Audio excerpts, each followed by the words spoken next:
Progress is celebrated. In the next few minutes, we'll take you on a brief journey through the key areas that define our commitment to inclusive education. Let's begin with speech therapy. This is where we help learners build communication skills, whether it's developing vocabulary, improving articulation, or supporting non-verbal communication. With visual aids, repetition, conversational scripts, and personalized oral drills. Our learners make steady progress towards expressive and receptive language development. Each word spoken is a milestone, a powerful step towards self-expression and confidence. Next is occupational therapy. This plays a vital role in helping our learners become more independent in everyday life. Through carefully designed activities like beading, sorting, coloring, balance tasks, and many more, we help strengthen their fine and gross motor skills, coordination, and sensory integration. This seemingly small skill, like holding a pencil or tying shoelaces, make a big difference in helping children thrive, both in and outside the classroom. In our behavioral therapy sessions, learners are supported to better understand their emotions, develop social skills, and manage challenging behaviors. With tools like visual schedules, positive reinforcement system, calming strategies, social stories, and many more, we help learners navigate daily routines, transitions, challenging behaviors, and peer interactions. Every breakthrough in behavior is a testament to patience, empathy, and individualized support. Academic success looks different for every child, and that's why academic intervention is tailored to each learner's pace and ability. Using differentiated instruction, assistive technologies, visual cues, and hands on learning materials, we make literacy, numeracy, and foundational concepts accessible to all. Here, we don't just teach subjects, we inspire curiosity, nurture confidence, and celebrate every bit of progress, no matter how small. At Joel's Leading Light Special Educational Needs Department, our facilities are purpose built to create a safe, stimulating, and inclusive environment for learning and therapeutic activities. From sensory rooms designed to regulate emotions, therapy rooms, and assistive learning tools, every resource plays a role in supporting development. These tools and spaces reflect our deep commitment to creating a setting where learners feel secure, valued, and ready to learn.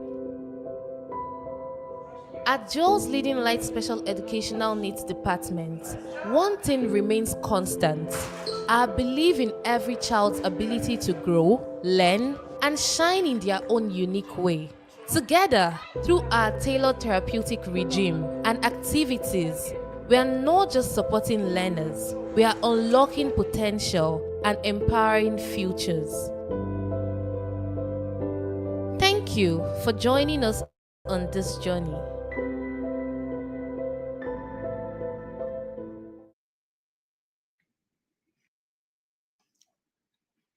Hello, hello, hello. Good evening, everyone, and welcome to the special live webinar in honor of the World Autism Awareness Virtual Summit 2025.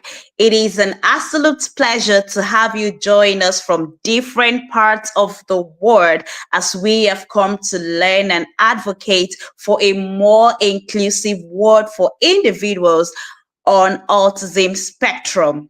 My name is Charity Joseph, and I am your very anchor for this special program today. Please, I would like us to engage the comment session. Let's get to know where you're watching from so I can welcome you properly to this virtual summit. Okay, so let's have this. I have on my chat, I have Mr. Praise. Oh, you're very much welcome. You're very much welcome. So this webinar is actually brought to you from the SEND department of the Jules Leading Light group of schools. I will take that again. This webinar is brought to you from the SEND department of the Jules Leading Light group of schools. Okay, so before we begin proper, I would like to read out our mission statement so you get to know who we are and what is actually driving us, okay? So our vision is to empower learners with special educational needs through a rigorous therapeutic program, inclusive and individualized support that fosters excellence, confidence, and resilience. Rooted in Christ-centered values, we equip every learner to thrive, lead, gain independence, and make a meaningful impact in their generation and beyond.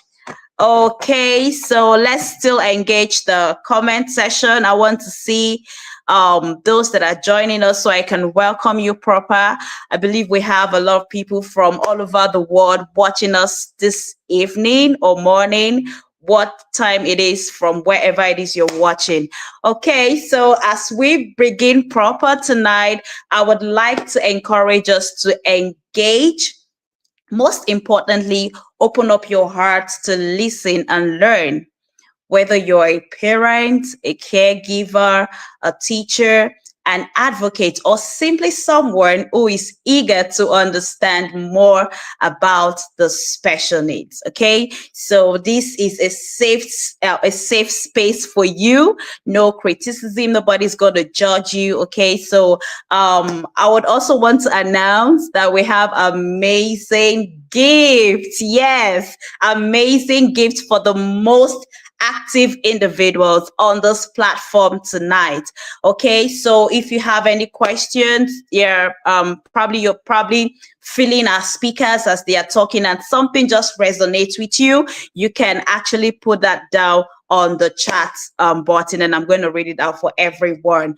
Okay, so we have seasoned speakers tonight. We're not here to joke. We are actually honoring the World Autism Awareness Day. Okay, so tonight we have insightful sessions lined up for you featuring experts, and they will be having discussions, real life stories, and then we're also going to be playing our testimonials for you, so you get to know our success stories, what we've achieved over the years, and I believe you'll be learning so much from us tonight. Okay, so get ready for a powerful conversation that will not only inform you but will also inspire you. Okay, so my name still remains Charity Joseph, and like I said, I'm your wonderful anchor for today's event. All right, so before I bring up our very first speaker for tonight, I'm going to be reciting a quote for you. So, autism is not a limitation. All right, autism is not a limitation. Oh, we have Mercy from Ghana. Mercy, you're welcome. You're very much welcome. Thank you for joining. I also have Orinya Mercy. Thank you very much for joining. Okay, so back to our quote. Autism is not a limitation. It is a different way of experiencing life and interacting with the world, a spectrum of strength, creativity, and perspective that enriches our society. Okay, so to take us further tonight, I will be inviting our very own Mr. Praise, who happens to be an expert in the special needs department. So he will be having a brief talk with us and also welcoming you proper to this event tonight. So if you're excited as I am, can I get a thumbs up on the chat button? A thumbs up on the chat button. So you have to make our speaker feel welcome, all right? So while Mr. Praise is getting ready, we have okay, the Abowo group just joined in, and then we have Faith Nwaolo. It is great to be here. Yes, we're so happy to have you join us tonight. Today promises to be more enlightening. All right. So I'll be inviting Mr. Praise Orimolade for a welcome speech. Please join me. Put your hands together as I invite Mr. Praise. Thank you, David Blessing. Over to you, Mr. Praise. Thank you so much, Mr. Charity. It's a pleasure to have you all here for this World Autism Virtual Summit. So, good evening, everyone. Good morning, afternoon, wherever you are watching from all around the world. Welcome to the Jews Leading Light World Autism Awareness Summit 2025. So, we've come together to learn, advocate, and take action. So we are not just here to learn and just keep it one side. We're here to learn and take action. So today we are not just attendees, we are change makers, working towards a world that embraces and supports individuals on the autism spectrum. At Joe's Leading Lights SEND department, like Ms. Charity said, our mission is to empower learners with special education needs through a rigorous therapeutic program, inclusive and individualized support that fosters excellence, confidence, resilience, rooted in Christ-centered values. You can just imagine how amazing we are, rooted in Christ-centered values. We equip our learners to thrive wherever they find themselves, lead, and then gain independence.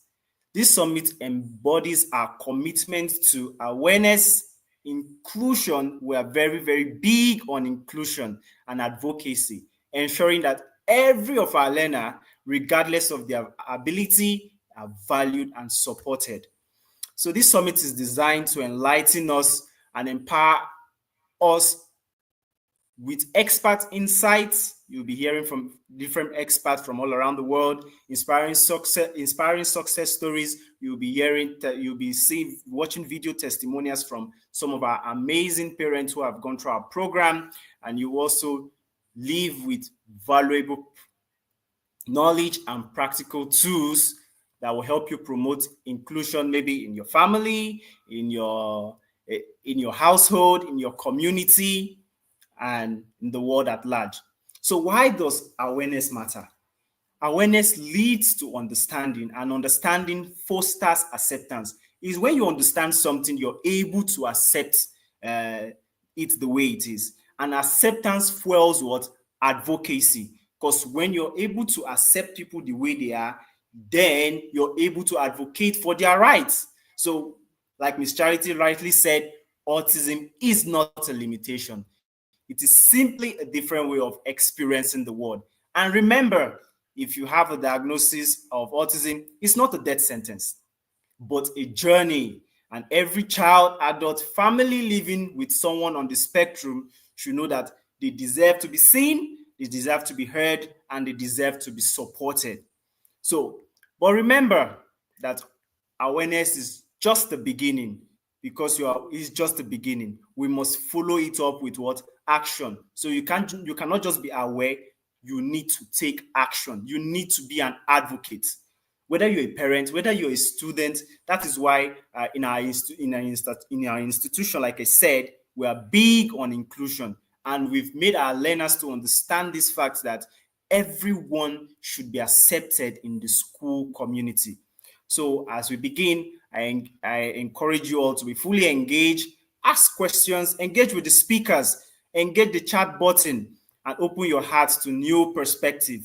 Together, we can create a world where autistic individuals are empowered to thrive. So you're welcome to the 2025 World Autism Awareness Summit. Okay, to further throw more light to the subject of supporting those on the spectrum, I will be also speaking briefly on expanding the range of therapeutic support for children on the spectrum. And what am I talking about? I'm talking about virtual and teletherapy. And when I talk about virtual and teletherapy, I'm talking about a whole different ballgame entirely. Not many people are exposed to this topic in the world right now, because due to you might think you need a regular school or the regular 4 walls of the school to engage your child in therapeutic session. But I can tell you for a fact that the world is now expanding. Wherever you are, doesn't matter, maybe you're in UK, you're in the US, virtual therapeutic session works. So I go into the talk proper. So children with autism thrive when given holistic support that nurtures their emotional, social, and developmental well-being. So expanding therapeutic support ensures that each child receives personalized intervention to help them grow, communicate, and build essential life skills. The end game is for all these learners to be what? Independent. We want them to be able to thrive. We want them to be able to function well in the society without being discriminated or without the autism label. So we all know, most of us have the notion that the traditional in-person therapy is effective, but we all know that it is not accessible to everyone. Because like I had an interaction with someone in the UK, and the person said, getting therapy for my child here, it's extremely difficult. Sometimes the sessions are only available once a year. And I'm like, how does a child who needs constant constant contact with a therapist get to just have that contact once a year? How is that supposed to change anything in the life of the child? And that is why I am talking about this today. So it doesn't matter, geographical barrier, it's not a problem. scheduling conflicts or your work engagement is not a problem. Virtual and teletherapy solutions are emerging as effective alternatives. Trust me, and it works. So, and it's not limited to maybe just speech therapy. You can engage the child in both speech therapy, occupational therapy, behavioral therapy, social skills training, and also even sensory integration. It just has to be structured in such a way whereby the child benefits from this session. And also, one thing about virtual therapy or teletherapy, like I call it, is that apart from you empowering the child, you're also empowering yourself as a parent, because it's more like a mentoring session. The therapist is on the other end of the screen, telling you what and what to do with your child. And when you are doing it with your child, and later on you have the knowledge to implement it or to reinforce these activities later on. So that is why virtual therapy is very good. Now, what are the benefits? Increased accessibility. Like I said, some people do not have access to the regular in-person therapy sessions. So that is why virtual therapy is the way to go. And then flexibility and convenience. You can just schedule it with the therapist at any time of the day. You just, okay, check your schedule, get back to me, what time works, and then you're good to go. And then you do it where at the comfort of your home. You just have to structure the home setting in such a way whereby it makes the session very, very effective. And like I say, parental involvement and training. So it's more like a mentor-mentee session. As your child is being empowered, you as a parent, you're also being empowered. All right. Now, there are some concerns that people usually have about virtual therapy or teletherapy. Uh, and one of the concerns is the effectiveness compared to the in-person therapy sessions. But recent research has shown that comparable outcome when the therapy session is structured effectively and tailored to the child need, there will be what amazing results. And then maintaining engagement and attention. You feel like this child, how am I going to get him to sit down? How am I going to get him to engage with the therapist during the session? But that is not a problem, because with the use of interactive tools, gamifications, simulations, and frequent movement breaks, it helps the child to concentrate. And then the key component of a successful virtual therapy session. So before a virtual therapy session is scheduled, first of all, there should be an individualized assessment and goal setting. That is the first thing first. And then you ensure that all the tools needed and assistive technology that are needed to ensure that this therapy session is a success, they are all provided.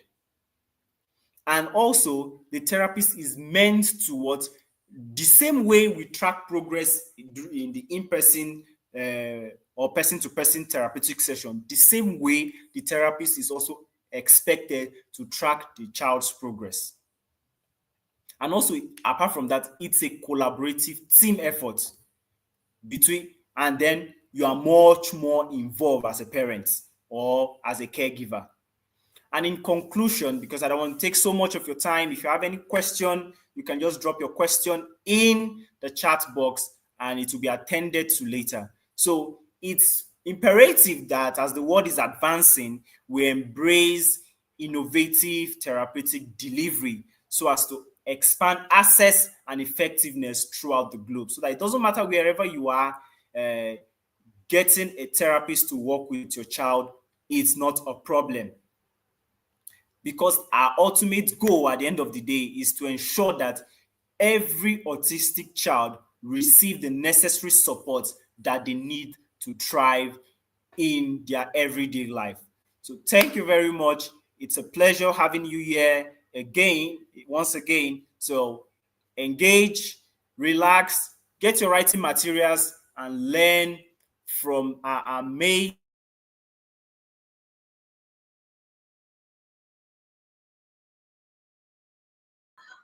Oh, thank you very much, Mr. Orimolade Praise. That was a very beautiful, insightful speech. Thank you very much. For those of you that are just joining us tonight, so this webinar is actually brought to you by the SEN department of the Jewels Leading Light Group of Schools. I repeat, the Jewels Leading Light Group of Schools. Yes. So we actually, like I promised earlier, I will be calling out as I'm seeing you on the screen. For those of you that are just joining, welcoming you. We have Anino Victoria, David Mercy, and then Temitope Adebayo. You're very much welcome. We have Damilola, Kingsley Uba. I actually saw your comment. You actually wrote awareness leads to actions, which leads to results. Wow, that's a very beautiful one. And then we have Faith Unwa Ulu. I hope I got that correctly. She says awareness is a good step to a great change in life. Thank you very much. We have Modestus joining us from Abuja, and AC Ne Onye Ane joining us from Lagos. You're very much welcome. Okay, like I announced earlier, if you find any word that resonates with you, please do not hesitate. Put it on the comment section, and I will be reading that aloud for you. Okay, so taking us further, I will be inviting our very first speaker. Yes. So, Mr. Praise, just, give us a warm up so we can probably get prepared or ready for what we're going to be hearing from our speakers tonight. So, join me as I welcome our very first speaker, Mrs. Modupe Ayegusi. She's actually a nutrition and detoxification. All right, so she'll be speaking on nutrition and detoxification, the role it plays in children's health. She will be speaking on nutrition and detoxification, the roles it plays in children's health. Please, let's give it up for Mrs. Modupe Ayegusi. Please, let's put our hands together on the comment section as we welcome her. Let's make her feel welcome. Woo! All right, so Mrs. Modupe, you have the floor right now. Thank you. Much. Oh, there I am. All right, thank you. Mrs. Modupe Ayegusi is a compassionate, licensed social worker and holistic health practitioner with over 5 years of experience in mental health services and holistic wellness. Her journey into holistic health began in 2015 after being diagnosed with rheumatic arthritis following the birth of her third child. The life-changing experience ignited a passion for exploring natural healing methods with bioresonance and frequency therapy. Today, she shares her knowledge to help others harness their body's natural healing powers. With a track record of supporting over 600 individuals, Modupe is dedicated to empowering people to make informed decisions about their health and the well-being of their loved ones. A woman of faith and the devoted wife to Reverend Segun Ayegusi, she brings warmth, wisdom, and a nurturing spirit to every interaction, guided by her belief in holistic healing, natural therapies, and the power of grace. Let's welcome Mrs. Modupe Ayegusi.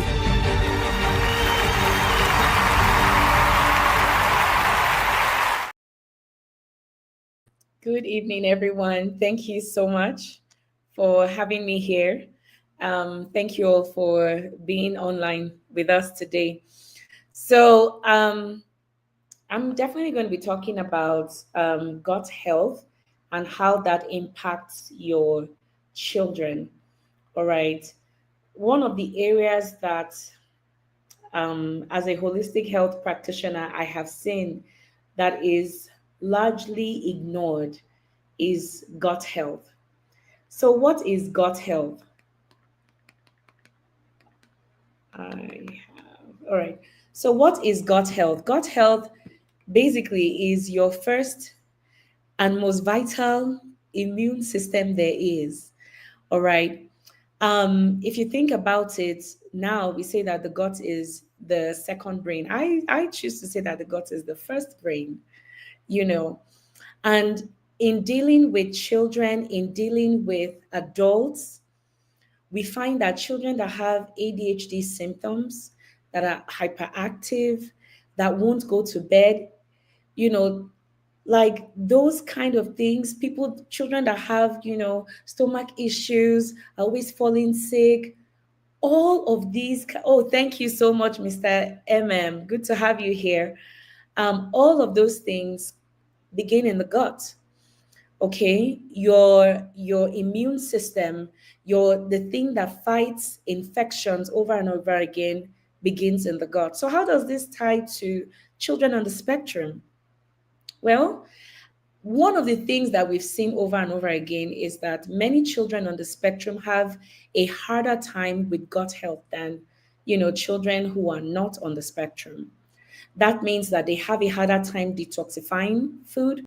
They have detoxifying waste. They have a harder time breaking down certain types of food.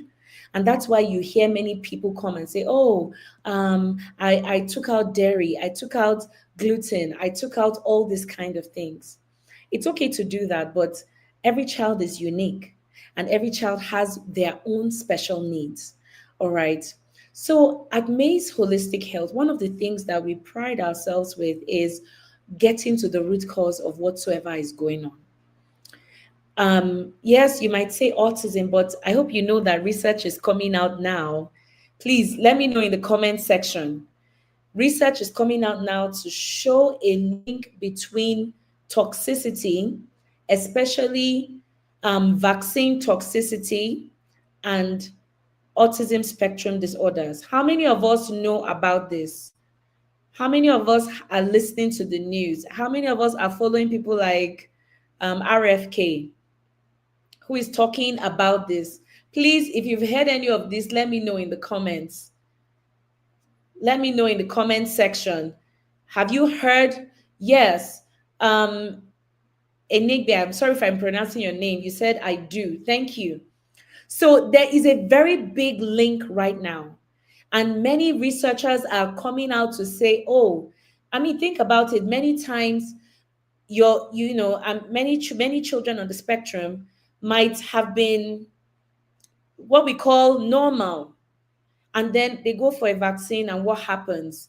All of a sudden, they can't talk, they can't maintain eye contact, they start to throw tantrums. Something changed. All right. So, yes, what we're doing is we're not saying, oh, we're going to cure your child. No, we're just saying that we can reduce many of those symptoms so that your child has a better chance at life. Your child has a more productive day every day. Why? Gut health matters. All right. Now, oh, beautiful. Many of you say you have heard of it. Very good. Very good. Your gut, the gut is the first, in fact, for me, is the first brain, because 80% of the immune system of any child or any human begins in the gut. So even you as a parent, if you're experiencing all those issues, trust me, there's something there. Have you noticed that there are certain times that children, any child now, let's say any child, not even children on the spectrum, any child, during certain times of the month, especially when it's full moon, they start to be very hyperactive, especially if those children love bread, they love sugar, they love sweets, they love candy, they love cookies. They start to be very hyperactive, throw tantrums, and all of that. Why? There's stuff that we called intestinal parasites. All right? So there's a lot that goes on in that gut that we need to be aware of. If your gut is your first brain, then you need to pay attention to it. You cannot just assume that, oh, what I'm giving my body is good for my body. And guess what? For children on the spectrum, you have to be careful. It's not a one size fits all. I've had parents come to me and say, oh, my child, they told me to give my child this particular herb. They told me to give my child that. I'm like, it's not a one size fits all, because the way their brains work and the way that connection is different. I've seen parents with 2 or 3 children on the spectrum in their household. And each of them have their own different needs. Do you understand? Each of them has their own different needs. So today we're going to be talking about gut health. There's something called leaky gut syndrome. If your gut is leaky, your brain is also leaky. All right. And this is where there's a permeability between the gut and the barriers that God had already created in the gut to the bloodstream. So you find out that children on the spectrum have a lot of diarrhea or they have constipation. It's either fluctuating between diarrhea and constipation. They have a lot of cramps. Sometimes you don't even know, but they're whining, they're crying. Why? That kind of thing can be linked to cramps in the body. All right. All of this can be indigestions, leaky gut syndrome. Leaky gut syndrome is where toxins from food or whatever they ingest leaks into the bloodstream, creating more emotional trauma. First of all, many of them cannot express exactly what's going on. So you can imagine if you could not express what's going on, let's say there's gas in your stomach and you know that gas is painful, how would you express it? Please tell me. You would, I mean, you would throw a tantrum. Even us that when we can speak and we have our, when things like that happen, you're just like, oh my God, I'm tired, I'm this, my. So imagine how it is for them. Leaky gut is the same as leaky brain. If there's inflammation in the gut, 9 times out of 10, there's also inflammation in the brain. So one of the things we have to do is constantly detoxify them. All right, gently detoxify them. We don't want to overwhelm their bodies. We want to just gently help their bodies remove things like aluminum. We want to help their bodies remove things like lead. We want to help their bodies remove things like all these carcinogens, things that can make their symptoms a whole lot worse. All right. So dysbiosis in the gut is where there's an overgrowth of quote and unquote bad bacteria. I don't feel that there's any bad bacteria that is bad or good, but there are certain bacteria that when they are overgrown in the gut, then things start to happen. All right. Also, many children on the spectrum, this is from working with, I think we've worked with over 15 children since we began.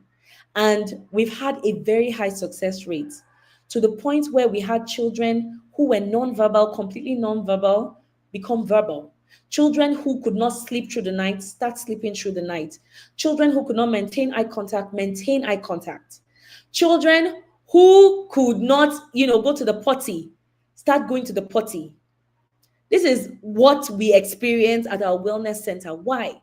We go to the root cause. We don't just, oh, maybe it's this, maybe I should take out this, maybe I should take out that. All right. Then if there is gut dysbiosis, there is poor nutrient absorption. Okay? Any child, any person, forget about on the spectrum now, any person with gut dysbiosis has a high rate of poor nutrient absorption. That means that you're eating food, you're taking vitamins and supplements, but half of it is going into the toilet. And this is what many of our children on the spectrum face. All right? When the gut is unhealthy, the whole body is unhealthy. All right? So how can we help? Like I said, removing harmful foods. Harmful foods is one of those things that we think as normal people, or not normal people, divergent people, we think that these are things that are okay. All right. Now, for example, many children, you give them milk, you give them, what's the normal food we give our children? Everybody, all the parents, please let me know in the comment section. Pasta, Indomie. What else? What do we give for breakfast? Now, nobody is talking. Should I go? Or am I the only one here? What do we give our parents, our children? We give them pasta. We give them milk. Okay, we give them pap with sugar, then eggs, cereal. Thank you. Rice, bread, puff puff. What else? Golden Morn, cornflakes. God bless. See, God bless everybody that has typed in the comments. Tea and bread, rice, jollof rice, all those things. Now, let me tell you the truth. Half of everything, in fact, almost all of everything that you have written here, I love you, and I'm talking from a place of truth. Almost everything that is written on this comment section is something that causes gut dysbiosis for a child on the spectrum. You will not believe it. Many of them are gluten intolerant because of the wheat in it. Many of them are casein intolerant. Many of them cannot tolerate sugar. This sugar that we give them all the time, many of them cannot tolerate it.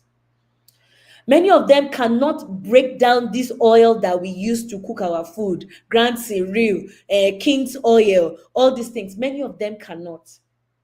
Do you know why I know this? We do something called a bioresonance scan. In the bioresonance scan, and that is done virtually, by the way. In the bioresonance scan, what it shows us is food sensitivities. What foods can your child tolerate? What foods is your child's body lacking? What nutrients is it lacking? So you find out that the moment you just begin to tweak things, and to be honest, it's not easy. Many times it is very, very hard because why? We as parents just give in to the children. Oh, they are throwing a tantrum. Let me just give in to them. Let me just, give them what they want. But guess what? It's just like your house is on fire and you are pouring sprinkles of kerosene every time, to quench the fire. Will you use kerosene or use water or fire extinguisher? Do you understand? So that's why you cannot do a one size fits all. And that's also why you need to understand what is your child's GI map like? What is your child's gut map like? All right, their GI tract, gastrointestinal tract, what is that map like? Can they tolerate these noodles that we give them? Can they tolerate eggs? Some children cannot break down eggs because their digestive enzymes are lower than others. Do you understand? So this is where healing the gut lining and removing those harmful foods, the first thing we do is remove the foods that are causing a flare-up. Some of this flare-up is not always joint pain. No, some of them are just, they're just uneasy inside. Do you understand? When you send them to school, I know some of you send them to school all day. So it's whatever you have, you can give them. We need to do better. Because when we know better, we do what? We do better. So the first step will be removing those foods that cause inflammation. Of course, we need to find out what the foods are first with a scan, and then we can now remove those foods. The second thing is to heal the gut lining. And how do we do that? We remove, I'm so sorry to break your bubbles, parents. You know, these are our birthday cakes that we're always giving our children with red dye and blue dye. Please, we're going to stay away from it from today. How many of you are going to repent from all this harm that you have been causing your child without knowing? I'm sorry to say that, but I love them. They're the most amazing children. All right. So think about it. Burger, they can't die. No. Mr. Usman says they cannot digest food. No. So they need more support. The first thing is to remove what? Dangerous causing or danger causing foods to them. It's not that it's to everybody, to them. The second thing is to remove heavy metals. You people ask me, what is heavy metals? Heavy metals are things, they are neurodisruptors. They are things that would cause them to, there are things that cause Alzheimer's, let alone, aggravate autistic syndrome. All right? So we have to remove those heavy metals. And for many children on the spectrum, in fact, almost 80% of them, you're going to see a high level of aluminium in their scans once we do their scans. If you do a blood work, it will confirm it as well. That's if we have blood work that can test for it. Why? Many of them have issues. Their issues started after a few, what they call vaccinations. Not everybody can detoxify vaccination and process vaccination the same way. All right. Meanwhile, it is made compulsory. Okay. So removing harmful metals, removing heavy metals, eliminating this, helping them improve their sleep. Why? Because sleep is one of the best ways the body heals itself. So if your child is not sleeping, if your child has a problem sleeping through the night, you need to come and see me. Especially when I'm in Abuja, if you're in Abuja. Yeah, you need to come and see me. We have amazing testimonials. There was a time we did a session with one child. Oh my God. This child has never napped in the afternoon. Never. After 30 minutes of our therapy on him, he slept. He slept for a good 45 minutes in the afternoon. The mother had to take a video and was like, please, oh, is my child okay? I'm like, he's okay. When he woke up, guess what? He still went back to bed at night. So that's why one of the things that, you know, if a child doesn't sleep well, you as an adult, if you don't sleep well, how will you, you have a harder time during the day, isn't it? Let alone a child that's supposed to have maybe 8 to 10 hours of sleep plus siesta in the afternoon. Do you understand? So imagine what that is doing to it's a compounding effect. Okay, so we're going to remove harmful things, remove harmful foods, remove heavy metals. Your child is going to be constantly on a heavy metal cleanse, and then we're going to restore the gut health balance. All right. So those are the things. And remember, like I said, it's not one size fits all. Because it worked for Mr. Lagbaja, it doesn't mean it's work for Mrs. Lagbaja. Okay. So you have to be specific to them. So we support that. And then guess what? This is what we have witnessed. All of a sudden, that child that did not like carrots will now say, Mommy, or will signal that he wants carrots. One of the things I tell my parents with children on the spectrum, I'm like, once you start detoxifying, start trying to reintroduce foods that before, healthy foods that before they would not naturally get, or rather they would reject.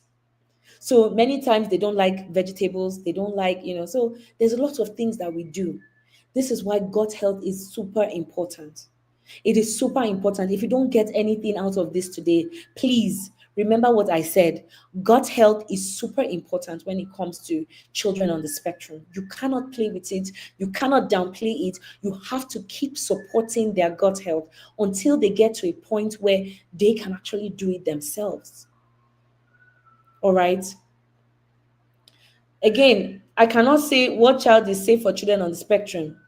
Sister Jennifer, all right? We are talking about, it's not a one size fits all. It has to be specific. All right? Okay, my time is wrapping up, right? So I'm going to have some closing remarks. I want to encourage you as parents, all right?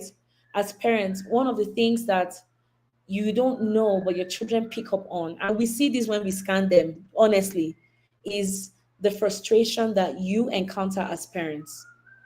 All right, the frustration either towards them or towards their progress in whatever way they're making. So I want you to take care of yourself, because you can't pour out of an empty cup.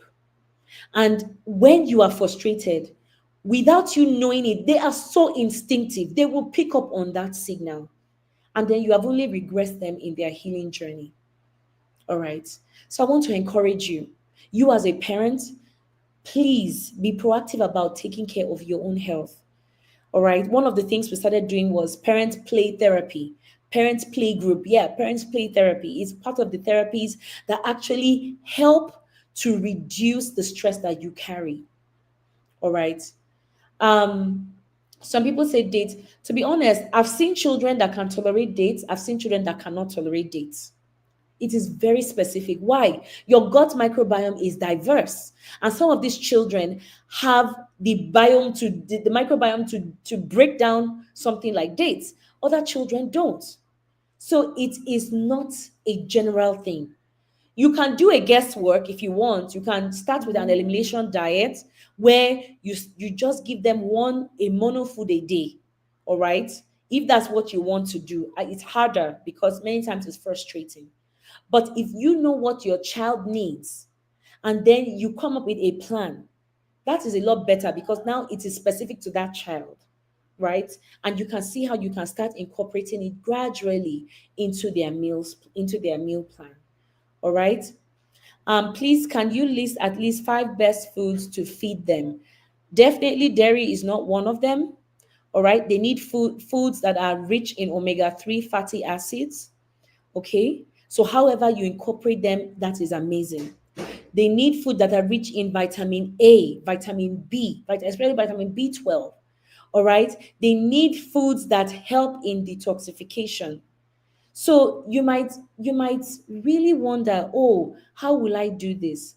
We have a system to that. Because if you go at it yourself, you will be frustrated and you say, oh, I tried healthy food and it did not work. It's not true. You have to be systematic. And that's one of the things we guide parents in at our wellness center. All right. Remember, you can do this virtually. 80% of our clients are actually virtual. We need to guide you into, okay, so here's what you do.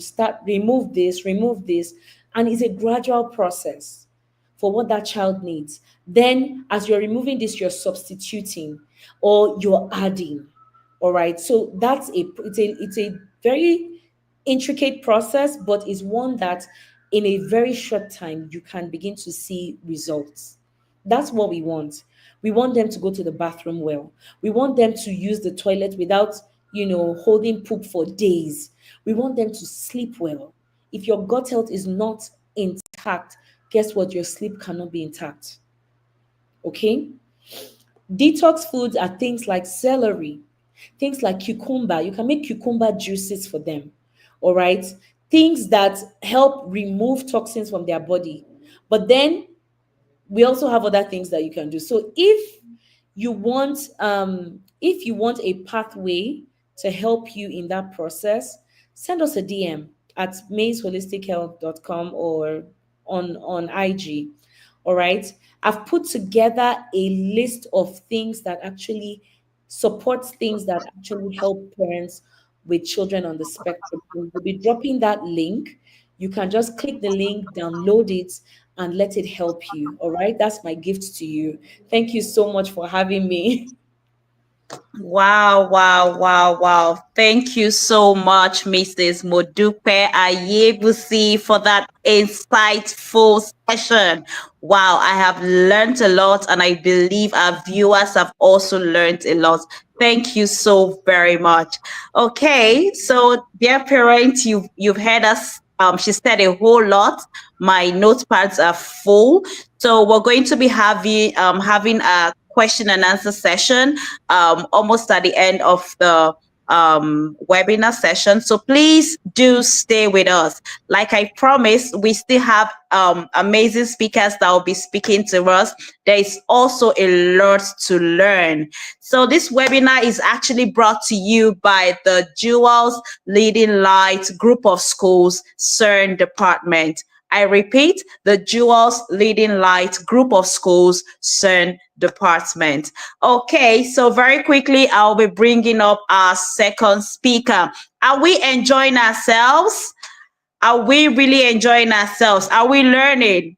Can you please put it on the comment section? Yes, I am learning.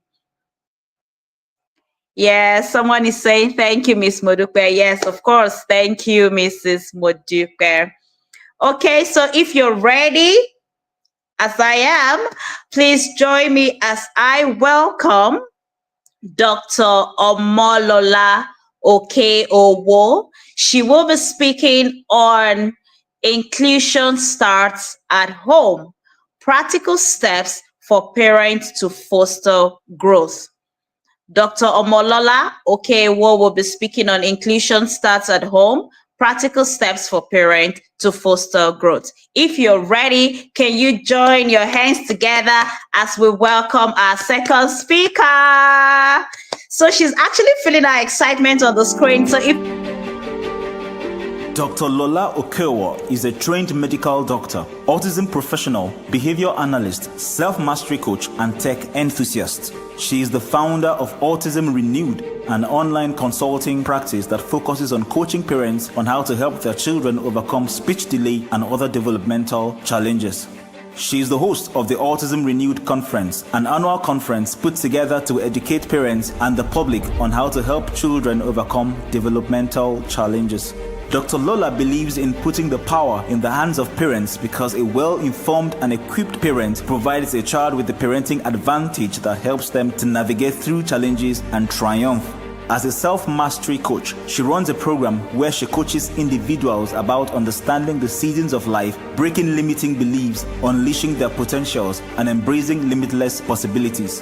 In addition, Dr. Lola is deeply enthusiastic about technology, so she teaches professionals how to successfully transition into the tech industry and access remote job opportunities while leveraging their existing skills and experience. Her lifelong goal is to live a life of fulfillment and not just survival. Let's welcome Dr. Lola Okeowo.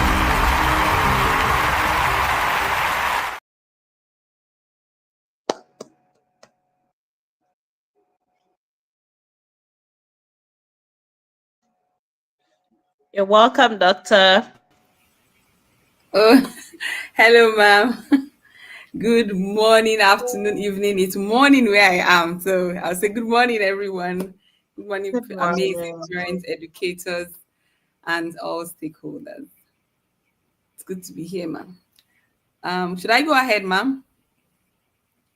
Yes, please go Okay, ahead. can I present my slides? I have slides that I'm presenting. Is that okay? Yes, please go ahead. Thank you.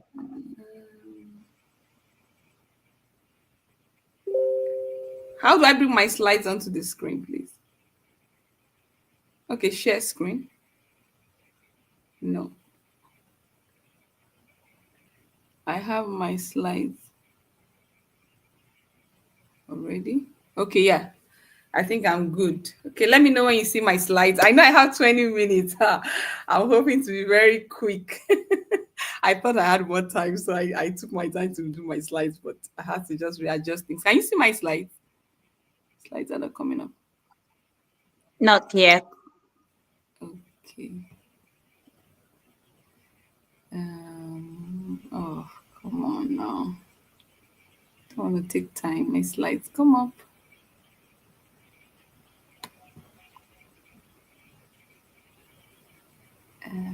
Okay, let me try to see if I can upload it from here. Just 1 second, everyone. I always like to see already. Slides are here.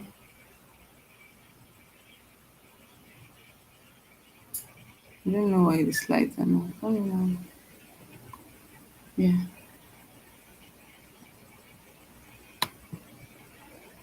Anyway, I might just have to go ahead because the slides are there. I don't know why it's not presenting. I'm locking it in, but it's not showing. I don't know. Anyway, I might just have to go ahead without my okay, let's see what I would work now.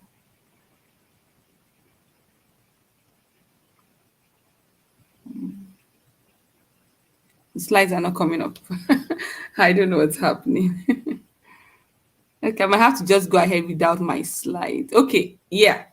My slides are up. Okay, thank you everyone. I want to appreciate the admin of Jewel's Leading Light. I want to appreciate Mrs. Toyi Obo for this privilege and this platform. I appreciate everyone here. So I'm going to be talking about inclusion at home, practical steps that parents can use to foster growth. So, of course, a little bit about me, read about my profile. So, the aim of this session to help us understand the role of fostering inclusion, to help us to learn practical strategies to create a supportive and inclusive home environment, to gain tools to help our children. We're going to look at some communication and emotional regulation techniques. We'll discover ways to collaborate with the school and health professionals. Also, talking about shifting our mindset. As a way of introduction, see, inclusion is not just about the school or the society. Okay, as a parent, you have an incredible opportunity to create an environment where your child feels supported and valued. I want to say something about inclusion. When it comes to special needs, I know we're talking about autism here, and special needs generally. Inclusion is not just about tolerating a child. It's not just about acceptance. It's not just about even just awareness. Inclusion means that you ensure that a child has equal opportunities to participate along with their peers, to participate in different activities. So if we're talking about school, the child has to have equal opportunities to participate in academics, in activities, in play, and different things in the home as well, to participate in what others would naturally do. But inclusion now means that you have to now customize the process, the activity to the child's needs and abilities, to the child's skills and level of development. Because I see it most of the time when I work, I work with schools, I work with parents, and I see that sometimes inclusion is just, okay, it's like they're just tolerating the child. So, for example, in the school environment now, a child is trying to learn something. The child doesn't have certain skills to be able to learn those things.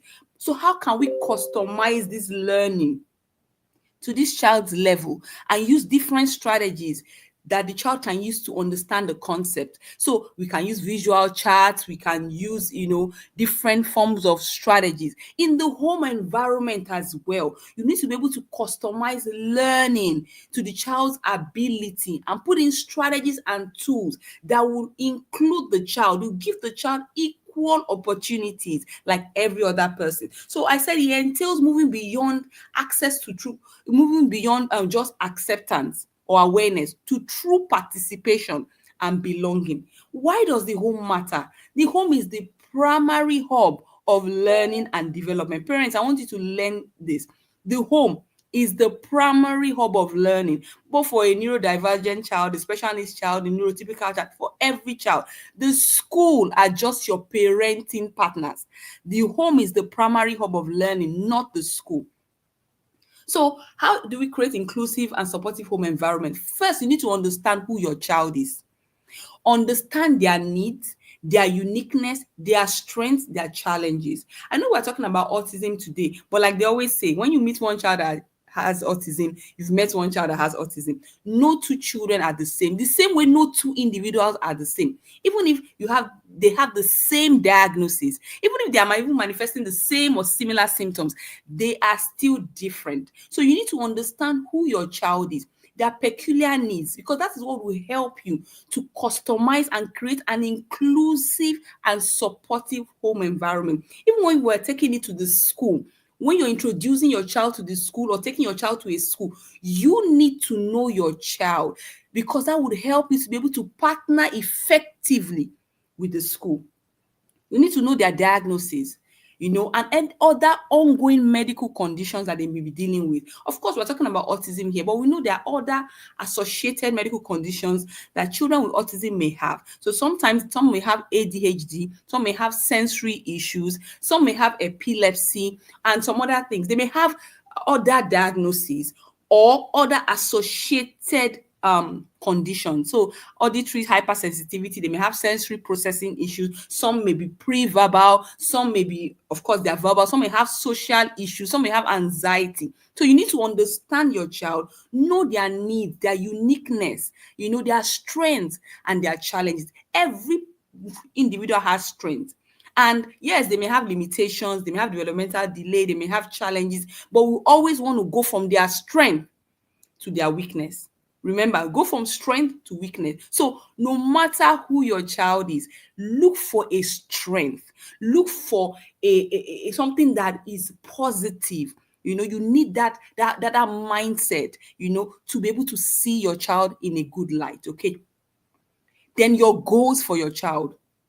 Of course, goals will change per time, goals will change per season, goals will change per age or even developmental stage. But per time, I want you to have goals for your child. Your child is a human being. Your child is someone who has a destiny, regardless of the challenges or the phase they may be, or the things they may be going through. Have goals for your child. This will help you to keep hope alive. This will help you to keep going. This will help you to believe in your child and believe in the process until you see the outcomes that you desire. So in creating an inclusive and supportive home environment, I talked about these 4 principles: remove, replace, repair, and rebalance.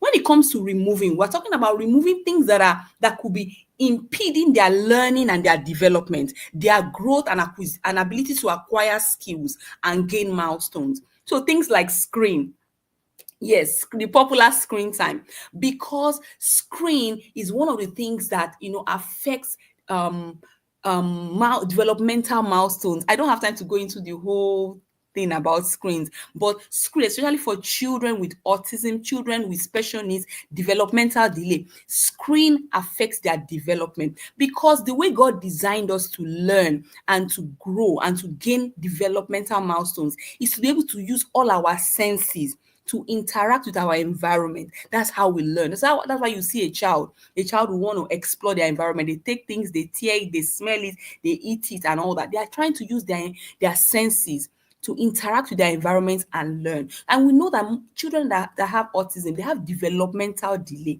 And what screen does is screen shuts off most of the senses. So when a child is on a screen is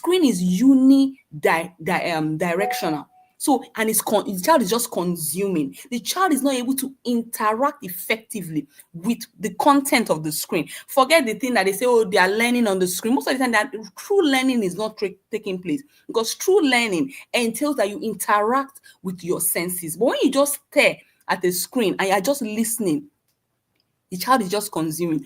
Also, the screens we have now, the devices we have now, they are smart devices. They rewire the brain. They are hyper stimulatory. So what they do is that they activate the dopamine center of the brain. That's why you see that screens are very addictive. You see a child, when you take away the screen, the child is screaming, the child is crying, the child is shaking, it's acting like an addict. The same dopamine center that is activated in people that are addicted to cocaine and drugs is the same dopamine center that screen tends to activate. And when that happens, a child cannot learn, because the screen is hyper stimulatory, takes them into, so there's a false high. Like someone who is on drugs, when they take drugs, they become very high. So screen gives that same feeling. So, and that feeling is an illusion. It's like taking you into a false world. So when you now take away the screen and you bring a child to the real world, like where there's calm and everything, that's why most of them are very hyperactive. They cannot sit down. They are restless, because they are seeking, they're what we call sensory seeking. They are seeking for that high. So in creating an inclusive and supportive environment, we need to remove things that are going to affect their ability to acquire skills and develop appropriately. Screen is number one. This is just a tiny bit. I don't have time to go further into it. If you have questions, I will answer. Other triggers and precipitants. The last week I was talking about, things like toxins that can affect, children diagnosed with autism. So all these toxins and precipitants are things like precipitate or stimulate or cause issues. So it can range from nutritional triggers. So that's why you need to understand your child. You need to know things that triggers their symptoms. Even environmental. A lot of the things we use in our house are chemicals. So chemicals also, some of all these air freshener, cleaning agents that we use. As much as possible, if you can get organic ones, as much as possible, you can even create natural ones. Things like vinegar, lemon, there's some things that we can use. Of course, to different degrees, not all children are affected, but you need to know your child and understand those triggers, because some children are affected by some of these environmental precipitant. I talked about toxins as well. So if you spray chemicals around your house, you have gardens, you use pesticides, you use even insecticide, all this insecticide, what do you call it? Mosquito coils and all those things. Some of them have harmful chemicals that can be triggers. So we need to be mindful and remove this precipitant in creating an inclusive environment for our children. Then we need to begin to replace. My concept of replacing is to be able to create a functional home environment. A functional home environment is an environment that supports learning and development. I have a course that I created, and that's because after working with lots of parents, most parents don't know how to create and enrich their home environment to be able to enhance learning for their children, both neurotypical and neurodiverse. So, creating a functional environment is an environment that is equipped to support your child's growth and learning. So what are the resources that we need to put in? I don't have time to go into much detail, but I mentioned some things here. I mentioned books, play, toys. But in addition to books, play, and toys, I call some things some invincible resources. So you need to create an environment of love of acceptance, of peace, what words go on in your house, what activities go on in your house. These are in quotes invincible, but they are very, very important factors, because if the environment that you have, harsh words, curse words, you talk down on your child because they're not able to do something, you shout at them, you hit them, you yell at them, that is not an inclusive environment. That is a toxic environment. An inclusive and supportive home environment must not be toxic. I know it's very challenging when you have a child with autism or special needs. You can have a lot of triggers. They can make mistakes. Some of them have behavioral issues that can trigger you, but you need to work on your emotions in order to be able to create that functional, supportive environment, because a toxic environment is not an inclusive environment. A toxic environment is damaging to your child. So in terms of physical things that we can replace with books, appropriate books, enriching books that can help them to build skills, help them to learn all the skills they need to learn, from language to comprehension, critical thinking, problem solving. So there are different kinds of books. So I have a book called Raising Bright Readers, where I break down all the categories of books, how they can enhance learning and development. I have a book on play called the Play Manual, how you can use play as a tool to build skills, to enhance developmental milestones for children. And also toys, the appropriate kind of toys, because I realize that most parents don't know the right kinds of toys, especially if you have a child with autism. So all those toys that are singing and pam pam pam pam pam pam, whether they're even doing A for apple, B for ball.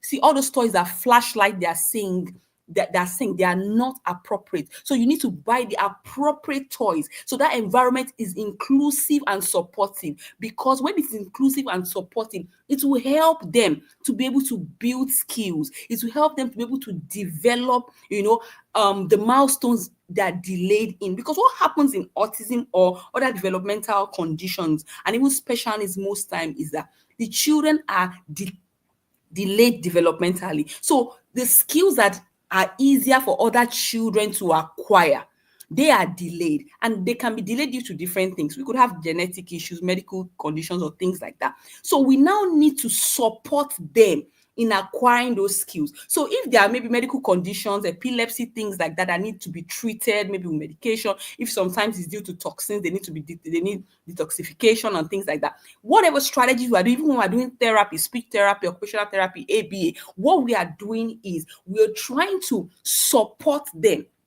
to be able to build those skills. There's a concept I call building bridges.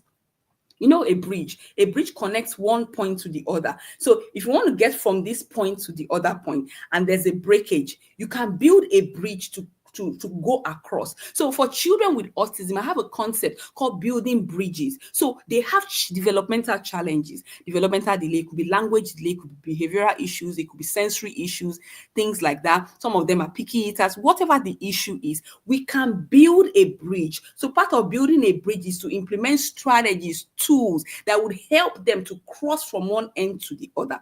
My company, Autism Renewed, our conference this year, the theme of the conference is building bridges, how to help children with autism to catch up and to thrive. And that's the concept I'm explaining. So in creating an inclusive and supportive environment, you are putting all these resources in place, because remember, inclusion is not just tolerating and accepting. No, you are putting strategies in place, customizing it to their skill level to enable them to build those skills. Of course, they will need other things, even therapy and other things. It's part of the process of getting them across the bridge to the other side to build the skills.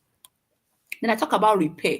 Repair means reorganize your home environment to accommodate your child's needs. Like I said, you need to know your child. So children with autism, if your child has sensory issues, some children have auditory sensory issues. They are hypersensitive to sound. So you need to be mindful of that. If they are hypersensitive to sound, you need to create an environment, reorganize your environment to take away those things that are affecting them. So if they cannot tolerate sound, so some houses, they have radio playing, they have this one humming here. Some children are sensitive to sound. You need to rearrange your house. You also need to create an environment that enhance them to be able to play, because children with autism, parents say they like to jump around, and that's part of their sensory seeking behavior. So you need to reorganize your home environment to accommodate their needs, create space for them to play. If they like to to fiddle with things, create a corner, a play corner for them to be able to explore. Even in choosing your house or your location, from picking the kind of house you have, the location where you live. If you have a child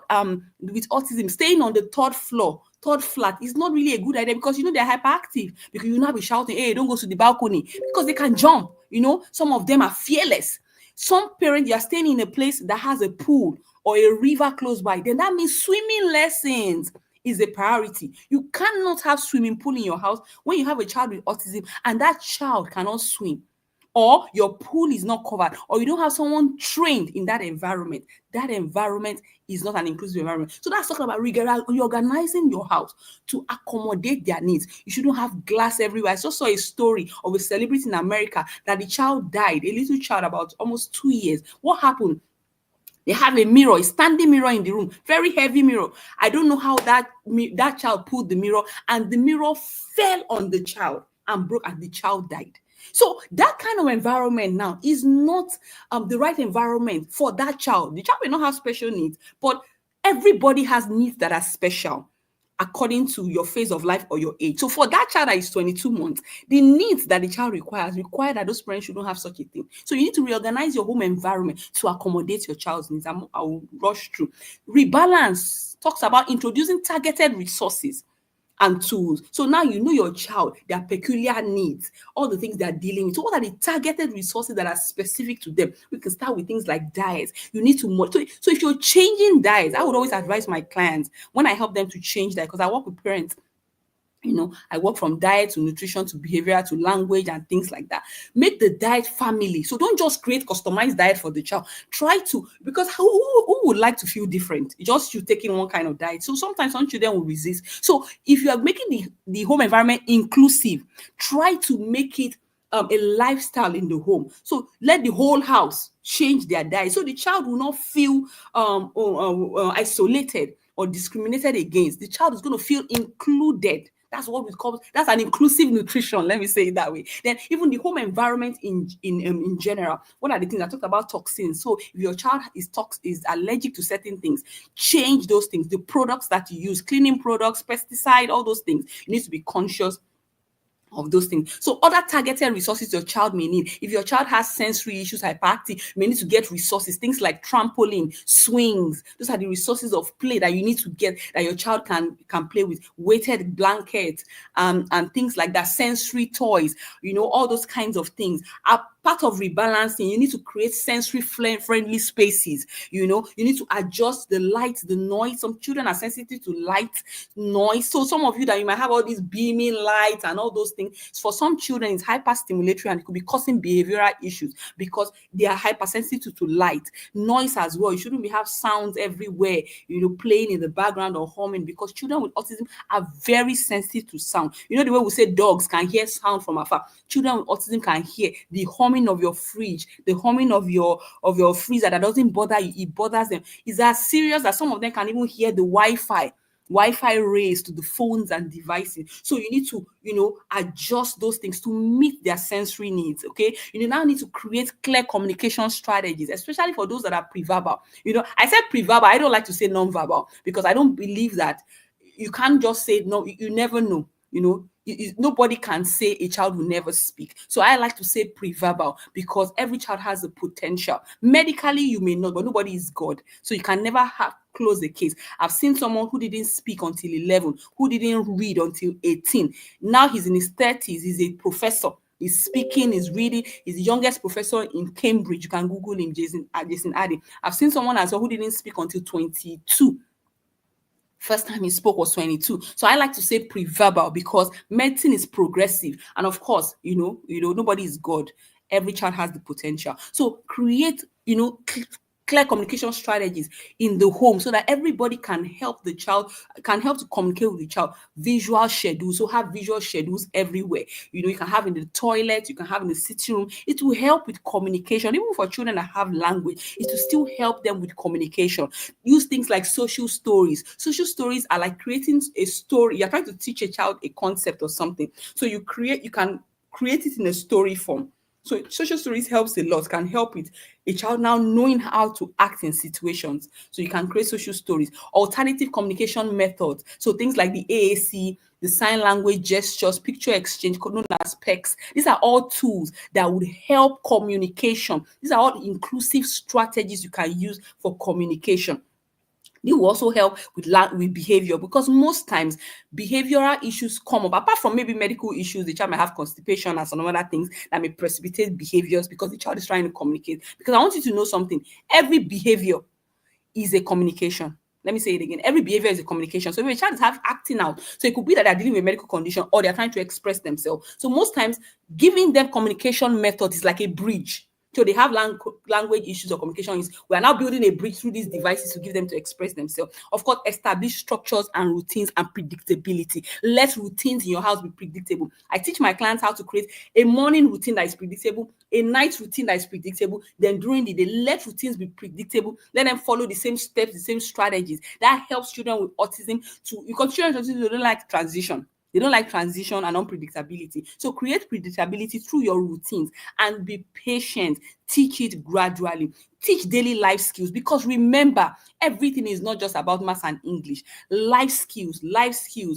Teach them life skills. Even as we work with your therapy, schools, let life skills be very important. At home, teach life skills. Don't undermine them. They may have language delay. It doesn't mean they cannot learn how to cook. It doesn't mean they cannot learn how to do things for themselves. So don't undermine them, because it's not everything is not about because of the limitations. They have skills. So introduce them to things that will build life skills, break down tasks, allow choices, autonomy, respect their feelings, their wishes. You understand? Then lots of love and patience. You will need loads of patience, parents. You need lots of love and patience to keep hope alive and keep believing in your child. I want to quickly talk about behavior and emotional regulation. So this is very important, because a lot of children with autism have social and emotional issues. So the attachment theory, they need a lot of attachment and presence of the parent and the caregiver to give emotional stability. I don't have time to go into all that. Also build skills. I talked about building skills, emotional regulation skills, breathing exercises, use chats, emotional chats to teach them how to express themselves. Allow lots of breaks for them. If they come to school, they are doing a task, put lots of breaks for them. Encourage social interaction. So part of inclusion is include everyone in the house, the siblings and people living in the house. Include them in the process of helping the child. So don't segregate. So things like expose them to social environment as much as possible, but ensure you put their needs in place. So wherever you worship as your religious organization, going to the mall and things like that, be mindful of their needs, but introduce them to those environments and begin to build skills for them to be able to interact, because you are equipping them for the world. So things like structured play dates, I think, are very good opportunities. Your Sunday school or things like that are good opportunities to build social skills for your children. So teach self-advocacy to help them to express their needs and preferences. I'm trying to rush.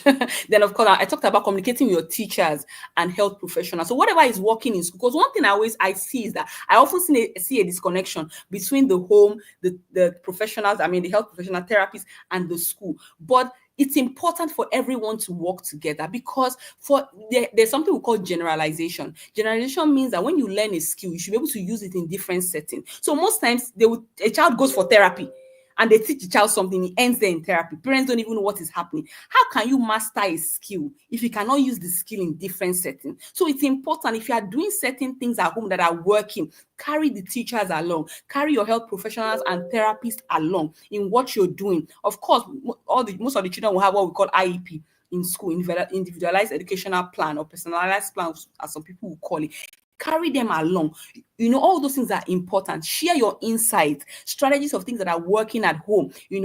Partner with them. They are your parenting partners, the school, because we are talking about the child here. Don't work in isolation. They are doing something in school, they are doing something at home, therapists are doing something. There's no continuity. So that's why sometimes parents will hear, oh, the child is doing so well in school, he didn't get it. But you are not seeing those skills at home. It's because there's no continuity, there's no effective partnership and synchronization. So there can be mastery. So a child must master a skill and be able to generalize it in different settings. So that's why partnership with the school. So your IEP is not just about academics, the social, emotional, all those things should be part of your IEP, because you're building the child for life, not building the child to be able to pass grades and whatever. No, you are equipping the child for life, and life skills are very important. So find community and parenting groups, both physically and online, around you and things like that. And of course, last thing I'm going to talk about is your parenting fears. Yes, parents with special needs children or children with autism, the fear of the unknown, what's going to happen, overwhelm, anxiety. You hear reports from teacher, you hear reports from doctor and things like that about, like unsure about the future. I want you to take it one step at a time. Celebrate and recognize the small wins. Keep hope alive. Adopt a growth mindset. Okay, move from just limitations to possibilities. And I talked about avoid negative stories. Be mindful of the people you listen to. Don't listen to people that have negative testimony and this will not happen. There are positive testimonies. Children who have gone through what your child is going through, or even worse, and they are thriving. It's a journey, but keep hope alive and have faith that whatever you're believing for your child, the effort you are putting in, it's going to work. So I want you to just think about what you want to implement today in your home to create more inclusion. Finally, every child has incredible potential, and with the right support and inclusive environment, they can grow and they can thrive. As parents, we have the power to create the right space where our children will feel empowered to reach their full potential. Inclusion isn't a destination, it's a daily commitment. So let's continue to adapt and nurture our children in ways that they can build skills and thrive in life. Thank you. Sorry, I was trying to rush. Thank you so much. Wow, wow, wow. Let's give her a round of applause. Thank you so very much, Dr. Lola Okeowo. That was a very beautiful, insightful speech. And I believe that our viewers have learned a lot. In fact, hope your notepads are full. Yes, so this webinar, like I always say, is brought to you by the Jewels Leading Light Group of Schools, CERN Department. Can I get a whoosh for us? Wow, this is a very beautiful, power-packed virtual summit.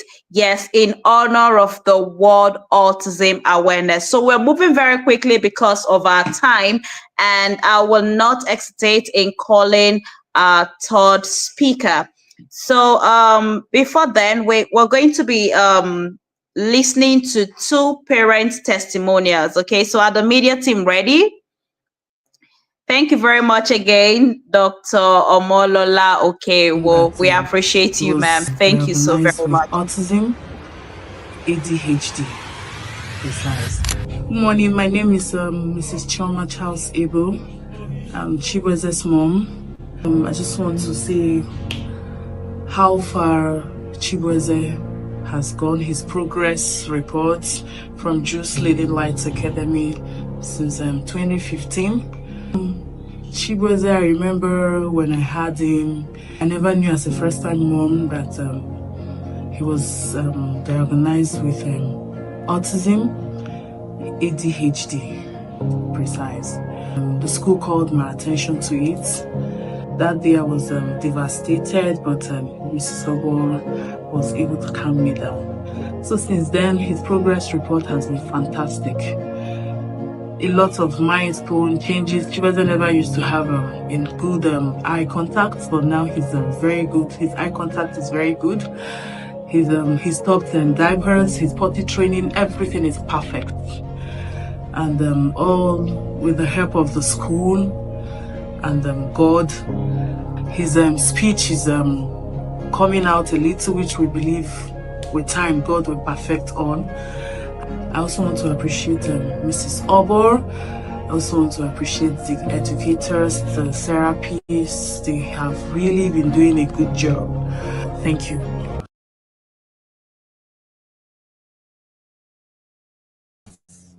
In terms of speech and in terms of being able to organize himself and focus to do something, in terms of tracing, you discover that he has really changed. Patient that He was diagnosed with autism, ADHD. Precise. Good morning. My name is Mrs. Chioma Charles Abel. I'm Chibueze's mom. I just want to say how, in terms of speech and in terms of being able to organize himself and focus to do something, in terms of tracing, you discover that he has really changed. Patience to trace wasn't really there. You can just do like this and throw away the pen and then run away. But now, when he gets home, he brings his assignment for us. Yeah. I don't know how you guys did it. He's more interested in terms of academics, unlike before. So I must appreciate God for this school. Nice knowing this school. Pains me that I really did not know this school before now. We're running from pillar to post, seeking for help. And say Philip has improved tremendously. Oh, my son.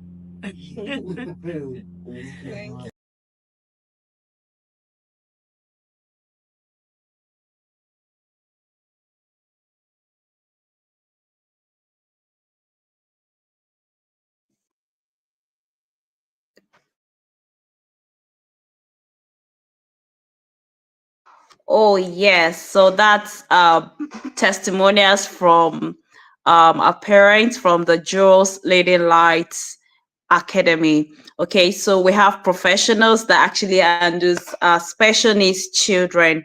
So before the end of this webinar, I will be posting their numbers and their Instagram page so you can follow us and like us on all social media platforms. So without wasting much time, I'll be calling up our third speaker for tonight. Her name is Mrs. Faith Omon Diagbe.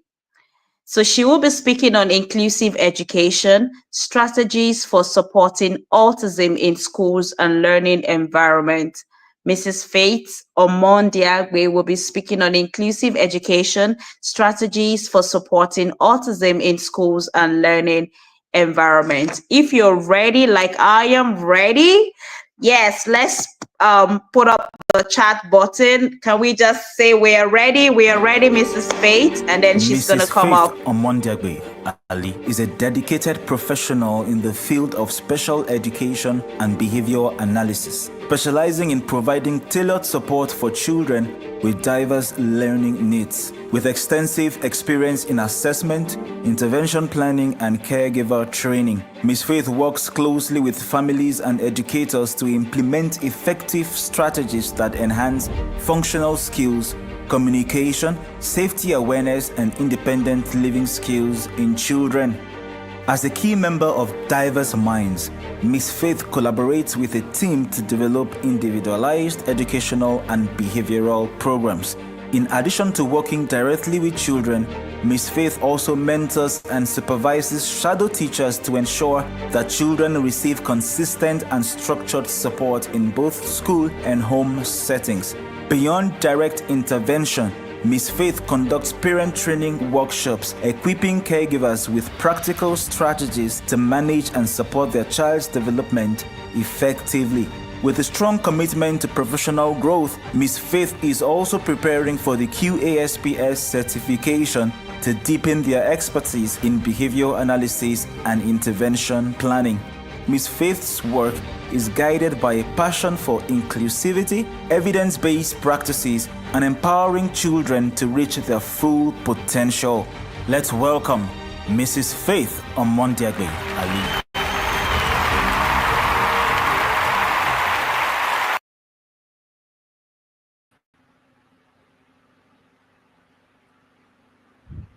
You're welcome, ma'am. Hi, good evening. Good evening, ma'am. Good evening, everybody. You guys should not be surprised at the changes in the face. I'm a married woman now. That picture was when I was single. So Okay, that's fine. you guys should adjust to the face changes. So thank you to the team of Just Leading Light Schools for putting this together. We really appreciate, and also thanking you guys for inviting me to this World Autism Awareness Virtual Summit.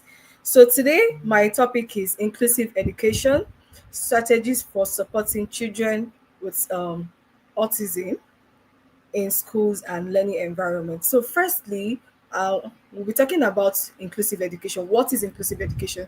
So, inclusive education is an approach where students of all abilities, including those with autism and other disabilities, learn together in the same classrooms and school environments. So, instead of separating children based on their abilities, inclusive education ensures that every child has equal access to learning opportunities with the necessary support and accommodation. So, why do we advocate for inclusive education? Number one, diversity. Diversity is valued. Every child, regardless of their ability, background, or learning style, is respected and included in the what? In the environment and in the school. So, number two, equal access to learning. All students receive the same educational opportunities, but with personalized support to meet their what? To meet their unique needs. Another reason why we advocate for inclusive education is also what? To support teaching practices. So both teachers and parents will also make use of what we call differentiated instruction. So teachers and parents should work together for that to organize what we call a differentiated, that's what we call IEP. So differentiated instruction is included in your what? In the child's IEP. So now another one is collaboration between teachers and parents. So we can never emphasize on collaboration. So parents and teachers need to what? Collaborate, which is very important. So now I'll be giving more of real life examples so that we can all really understand what inclusive education is all about. So now let's imagine a 7-year-old boy, a 7-year-old autistic boy. Let's name him Toby. So Toby struggles with loud noises, struggles with difficulty understanding spoken instructions, and finds it very hard to interact with classroom. So in his school, the teachers are so unsure on how to support Toby, and his classmates don't understand his needs. He often sits alone, and the classroom environment overwhelms him. So as a school, what can you do to help Toby? So number one, as a school, what you can do to help Toby is what? You incorporate what we call visual schedule. So this visual schedule will help what? Toby to be able to what? Follow daily activities. Another thing you can also do is to what? To train or you teach his classmates about what is called autism. You know, kids can be so inquisitive, like, why does Toby behaves differently? Why does he sit alone? Every time they're always looking at Toby. So you need to what? You need to tell them, oh, Toby is different. Is actually different from you guys. There's nothing actually wrong with it. So what you guys need to do is to accept him, play with him. This is what he likes. He doesn't like loud noises. So when you guys are in class or alone, you guys should be quiet. You guys should engage him in activities. You guys should love him, show him empathy, take him everywhere you're going to, involve him in your group sessions and all of that. So another thing the school can also do is to create a very quiet, sensory-friendly space for Toby to go when he's overwhelmed. So now, why inclusion matters? Education is a right, not a privilege. So every child, regardless of ability, deserves access to quality education. Now, inclusion benefits both autistic and neurotypical students. So when people are saying, oh, inclusion is just meant to bring in children with special needs, no, it benefits both the special needs child and the neurotypical peers, because you're also teaching the neurotypical peers how to accept other people that are different from them, how to love, how to show empathy. So when they go out there, they're able to identify other kids that have what? Special needs. Because there's a school I work with, a parent came to meet us and she was like, oh, Miss Fit, I went for a party with my 5 years old daughter, and she was telling me, mommy, that child is different. And she asked the daughter, what do you mean different? She was like, this child behaves like Toby in my class. Sorry, Toby is not the person's real name, I'm just using Toby. And this child behaves like Toby. Toby is always alone. When everybody is playing, Toby is always in one corner and all of that. Toby does this. So she was identifying those things she saw in Toby as Toby's her classmate Toby. So she was identifying those things to her mother, and the mother was like, wow, even the mom doesn't even know how who she doesn't even know how a special needs child. Maybe she's saying the child as every other child, or the child doesn't want to participate. But her daughter brought it to her notice that that child is different. So she came to school and was like, "You guys are really doing a great job. I can't imagine my child as she is like that. She already knows." Wow, who is who and who is not who. She was able to identify a child with special needs and all of that. So you see, you are also involving the child, so it benefits them too, both the neurotypical peers and the children with special needs. So another thing now we'll be talking about is the strategies for supporting autism in schools. Number one, create an inclusive school culture. There's what we call sensitization and training for teachers and students. Now, I noticed that most schools that I've been to, most schools that I've been to, sorry to say, especially in this Abuja that I'm in, they hardly do trainings for their teachers. I tell my friends that are subject teachers, if you're a biology teacher, if you're a math teacher, if you're an English teacher, in this era right now, you need to have a basic knowledge of special education, regardless of what subject you teach. So this will help you identify children that are struggling in your classroom. You can't tell me, oh, you're an English teacher and a child is in your class struggling with comprehension. A comprehension, we know that most children with autism, they struggle with comprehension. So you're not like, oh, this child doesn't really know. So if you really have the knowledge of special needs, you know, oh, this child is struggling with comprehension, or this child has a learning disability, or this child is this, then you take that matter to the school authorities to pick it up from there. So it's very important for every teacher to do what, to be equipped to develop themselves in continuous professional development, CPD. So schools should organize seminars, workshop, conferences for their teachers to be able to what, to have knowledge on how to identify children with special needs and how to take care of them in their classroom, in terms of behavior, in terms of academics, in terms of social skills, and all of that. Some teachers will be like, oh, there's this child in my class, he's always everywhere, he doesn't sit still.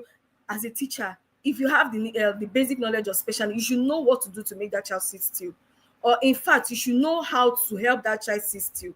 Or if you can't, you can tell the same department and all of that. But even as a regular teacher, you should already know how to help that child sit still, or how to help that child in terms of social skills in the classroom, how to interact with his peers and all of that. So another thing schools can do is to what, also teach, like I said, I mentioned before, also teach the classroom. Like for instance, now you are bringing in a new special needs child to, let's say, basic 2 or year 2, and you don't just bring the child to the class. You have to introduce that child to the class and tell them, oh, hello class, good day, we have a new student that is very unique. It's so unique in your classroom.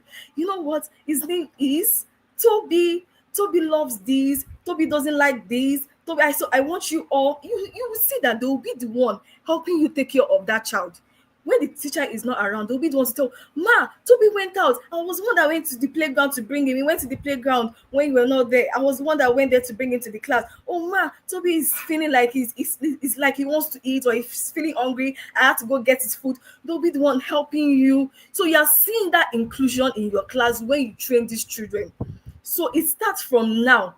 Inclusion starts from now. So even from early years, they are already knowing that, oh, this is how to accept children like this. So to prevent what we call anti-bullying, as we all know that children with special needs are prone to anti-bullying, especially from children that don't really know exactly what is happening. So the next one is called, the next strategy we have is individualized and flexible teaching approach. Now, individualized flexible teaching approach simply means incorporating what we call individualized education program and IEP. So why is it important? Not all autistic children learn the same way. Yes, like our last speaker said like there is no one size fits all for any child. So an IEP outlines a child's strengths, challenges, and accommodations. So what can your school do? What can schools do? So schools are to develop IEPs with input from teachers, therapists, and parents. Okay, there are some things I really see now happening in Nigeria. I see that IEPs are now mostly designed by just one person. They don't bring in the input from the class teacher or the parent or the therapist. Sometimes we only one person or just the therapist will do the IEP, or just the school will just do the IEP. So they won't call those that are involved. If the child is if there's a speech therapist involved in that child's life, taking that child, invite the speech therapist. If there's a behavior therapist involved in that child's life, invite the behavior therapist. If there's a psychologist, whoever is involved in that child's life are the ones to develop the IEP. Their inputs are very important. So IEP is a what? Is a group work. It's not just one person's work alone. So another thing is set small achievable goals, improving communication, following routines or social interactions. So let's say, for instance, you have a child that is 6-year-old in your class that struggles with transitions between activities. So our IEP will include first, then visual schedules. There's what we call first, then visual schedules. In ABA, we call it Primark principle, or the grandma's rule. So it says like first you do this and you get this, or the grandma's rule is you do this and you get this. So let's say you can show it in a visual, especially for children that are visual learners. So you can do it in form of a flashcard. You can write you can design it and write first, then the next one is then. So there are boxes where you can place picture. So under the first, you have first you do maths. So you have a picture of maths under the first. So that child knows that, okay, what I'm supposed to do first is maths. Then after maths, then you go to the playground. Then you have a picture of the playground attached under the then flashcards. So that child, you place it in front of the child. Let that child see it physically. You tell the child, and you also put a timer to time the child. Oh, Toby, you have just 5 minutes to do your maths work. First, do your maths work. Then we go to the. If the child is verbal, the child can fill in the gap and say, we go to the playground. Yeah, we go to the playground. Are you ready to do your maths work? The child say, yes. Okay, let's do just 3. We have just 3 maths work to do. So let's do the first one. The first one, do this. Good job. You're doing so great. Awesome. Next, we do what? The second one. Number 3, you're almost there. Keep going. You're almost there. You're going to the playground, remember? Then number 3. So before you know it, that is how you help that child in such situation. So now the next strategy we'll be talking about is creating a sensory friendly classroom environment. Like we know that not really most times in Nigeria it's not really a classroom. We call it sensory room. Yes, it's a classroom, but we call it sensory room, where you have all the sensory resources, the rocking chair, the trampoline, the lights, the bubbles, and all of that. So adjusting the physical environment is also important. Some autistic children are sensible to light, noise, or touch. So what school can do is that what you provide natural light or lamps. You might see a child in your classroom always doing like this. So that child is what? Hypersensitive to light. So what you can do is to help that child what? You change the classroom, either you change the classroom light to something very dim and all of that, to a natural light or lamp, not something so bright. Or you have a child that is always like this, covering his or her ear, they're just down like this. So you should know what is happening with that child. Is that what you can use the noise cancellation headphones? It might be either there's no noise in the classroom at all. Like our last speaker said, autism children, they have the tendencies of grabbing sounds from very far away. I have a 15-year-old child with autism, that he can hear the noise of bird chirping from a very far distance, and you see his attention will just divert, and it's just like, and you're wondering, why is he looking at that way? He's trying to grab the noise coming from where the bird is making. So that alone is creating a lot of distractions for him. So that place might be very silent. The class there might not be noise, but their ear sensitivity is so sharp that they grab sounds from very far distance. So another strategy we have is enhancing communication and social skills. So make sure at school we use visual support.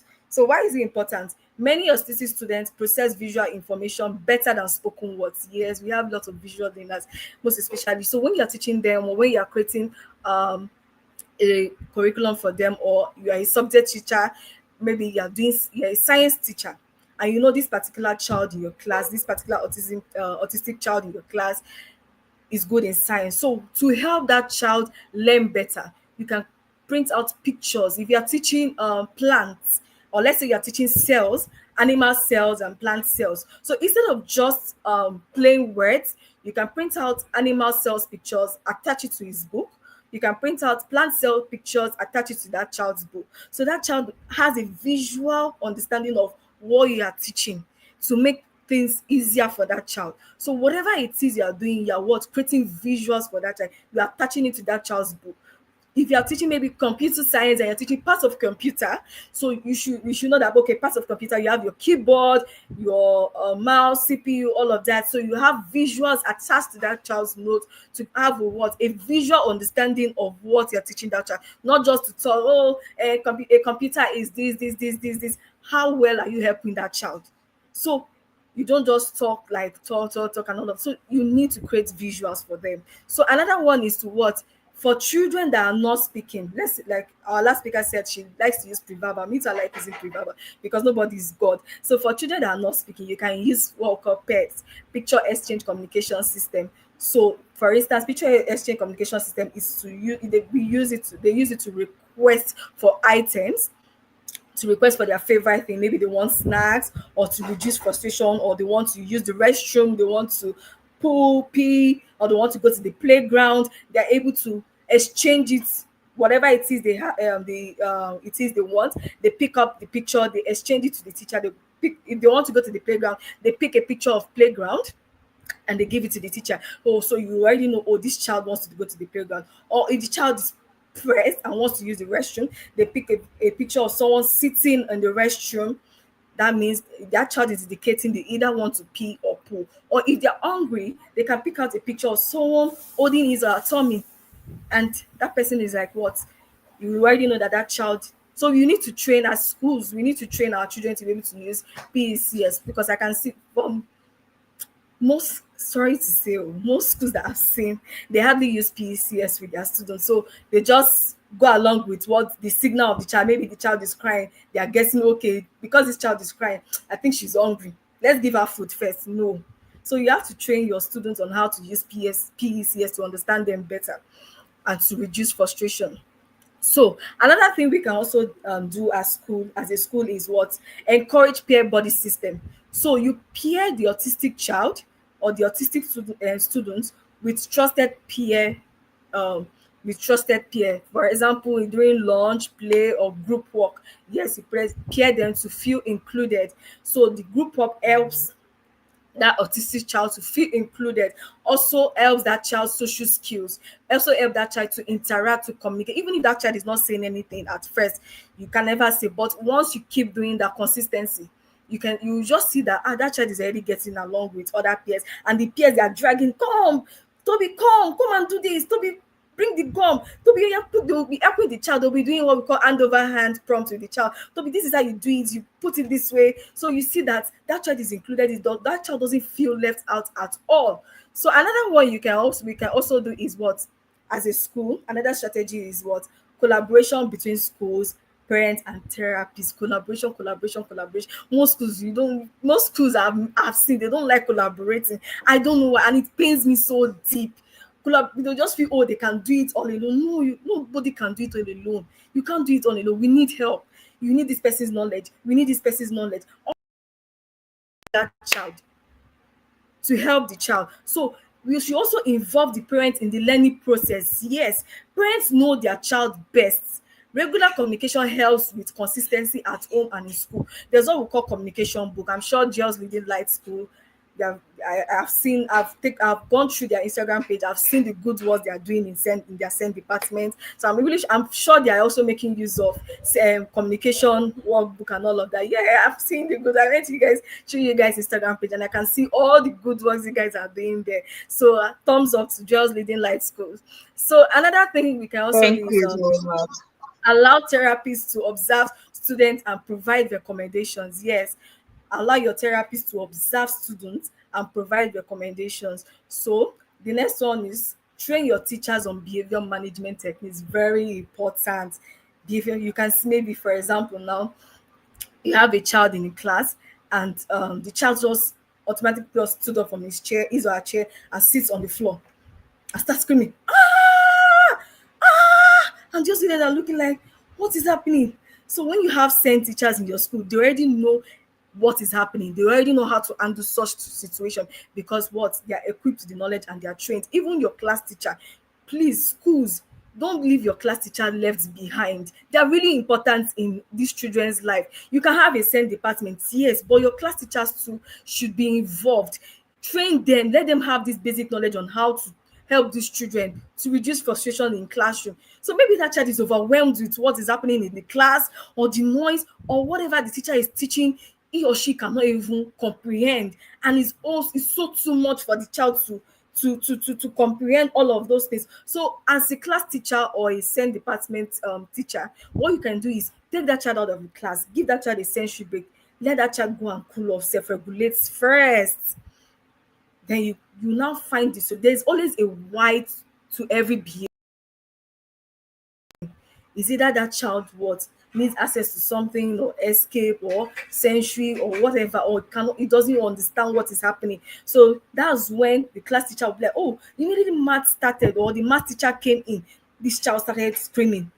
It means probably during math class he doesn't really understand anything, or he doesn't like math class, or oh, when we started plus and addition, this is blah, or comprehension, the child started screaming and he stood up from his chair. It's because the child doesn't understand what the teacher is teaching. So class teachers should be able to understand these behaviors when they come up. So in conclusion, schools must commit to training teachers and creating inclusive environments. Parents should advocate for their child's needs. Education should also implement simple changes that can make a very big difference. So inclusion is not about placing autistic children in classroom. It is about making sure they truly belong. Truly belong. I hope we all understand what I mean by truly belong. So this will help a lot, especially schools now in Nigeria. Please, sometimes I usually beg schools, please don't just accept children, don't just accept these kids and keep them in the classroom, or say, okay, yes, we are an inclusive school, bring the child, we will help you. And at the end of the day, that child will suffer. You're not doing anything to help that child in any way. Like I went to a school of recent, and they have a child with learning disability, and that child is taking 10 subjects. 10, a child will learning this. Why you people doing like this? Why you suffering these children? So I had to talk to the head of school, and I was like, no, no, no, no, no, no, this should not be happening. Is it that child can, if that child can just take 3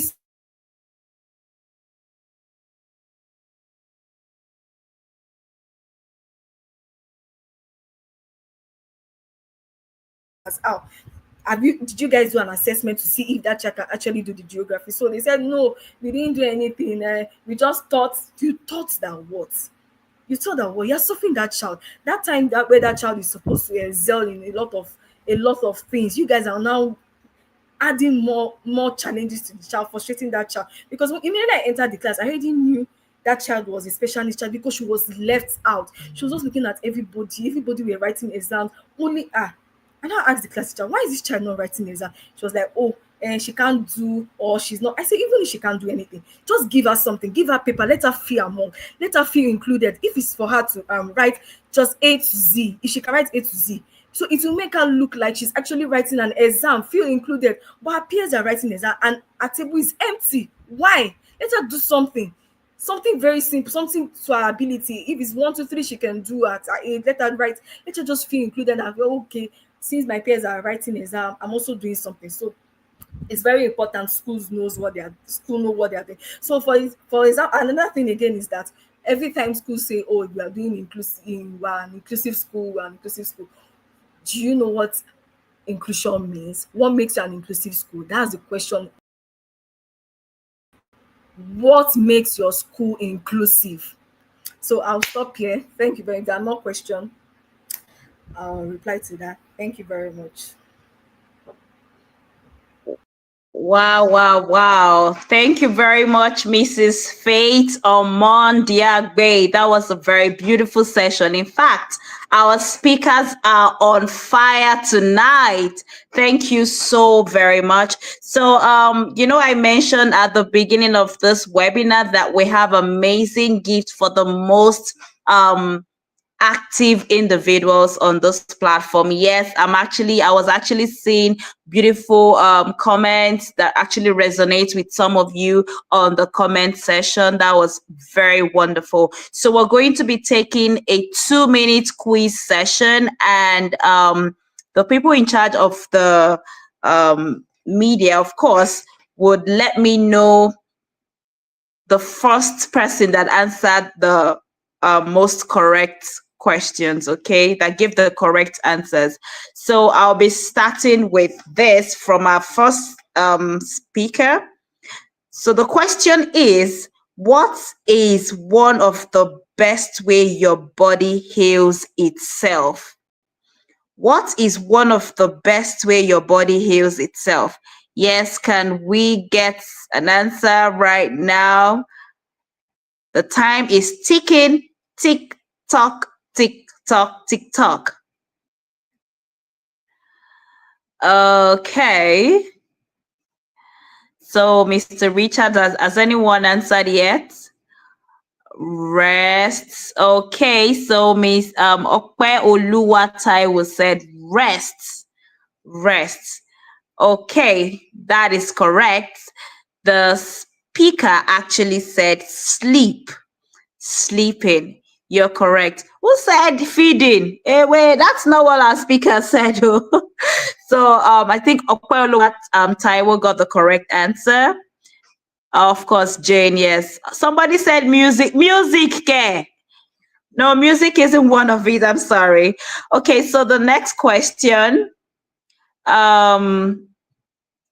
What is the first step to treat inflammation? What is the first step to treat inflammation? Tick tock, tick tock. Okay, now I know those people that are really listening, and I know those that have been jotting things down.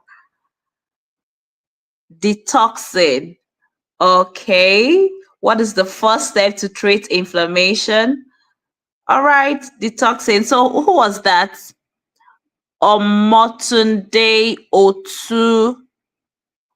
Otutuloro. Oh, okay. So Mr. Richard would let me know the person that actually got the first answer correctly. Okay, so what I have here is remove the food causing the flare up. Okay, so those danger causing those those problems. All right, the very last questions. Okay, instead of saying non-verbal communication, what should you say? Instead of saying non-verbal communication, how do you address children that actually, that are not talking, or that haven't started talking on time? What is the best way to say a remove trigger? Okay, now Mr. Iter, we're actually done with that question. Remove harmful food by faith. That's also correct. So who is answering my third question? Instead of saying non-verbal communication, what should you say? The time is ticking. Pre-verbal. That is Isaiah Kende, and that is correct. Please put your hands together for yourselves. You guys are high flyer learners. Wow, it shows you were actually listening. Okay, so I'm bringing up our fourth speaker. Time is actually running, and we promise to keep this very short. So we're bringing up our third speaker. Our fourth speaker, sorry. Our fourth speaker is Mrs. Oluwadamilola Olukitibi Alawode, and she will be speaking on holistic well-being, mental health, social support, and independence for individuals with autism. Mrs. Oluwadamilola Olukutibi will be speaking on holistic well-being, mental health, social support, and independence for individuals with autism. If you're ready like I am, please let's put our hands together as we invite her. So your types. Mrs. Oluwadamilola Olukitibi Alawode is a behavior consultant, mental health professional, and neurodiversity advocate dedicated to supporting individuals across the lifespan. As the founder and behavior consultant at Therapy on Wheels, she provides intervention, training, and advocacy for children and adults with autism spectrum disorder, dyslexia, and other learning differences. Beyond her work in special education, she also supports adults as navigating mental health behavior consultant, including relationship issues, stress management, intervention, and depression, training. She takes a holistic approach, children helping individuals build emotional resilience, self-awareness, and healthier coping strategies. Beyond her work as an special education, she also supports qualified adults navigating mental health challenges. Supervisor. She specializes in evidence-based interventions that promote inclusion, empowerment, and well-being in both educational and mental health settings. As a speaker, trainer, and consultant, she partners with schools, organizations, and communities to foster inclusive and supportive environments. Let's welcome Mrs. Oluwadamilola Olukitibi Alawode.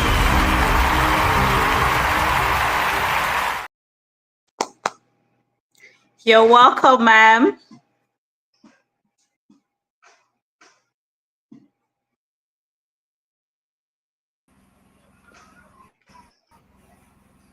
Okay, so you're welcome, mom. It's so good to have you here. Thank you very much. Thank you very much for having me. It's always a pleasure to share. Good evening, everyone. I'll just go right into it because I know that we've had a long evening. I will be speaking on holistic, approach to working with individuals impacted by autism. Traditionally, autism has always been looked at from the angle of behavioral and educational, therapy. No one is actually paying attention to the mental well-being of individuals impacted by autism. You know, it's the whole package really. One is not yeah, to have a holistic being. We want to look at every aspect of a person, right, regardless of their mode of processing. You get that's why we call them neurodivergent individuals. Information are being processed in diverse ways. So looking at their mental states is also something that I want to call our attention to this evening. They're believing that the reason of sessions like this, we will be able to pay attention to some of the struggles that they go through. Look at anxiety, depression, for instance. These are common struggles that they encounter. We can't underestimate the power of social inclusion and structured independence building as well. You understand? Including them in social settings helps them learn social skills, whatever skills they have. In that way, it becomes internalized, and then they are able to function maximally in the social settings. Why does this matter? Because we want them to be able to live a more independent life.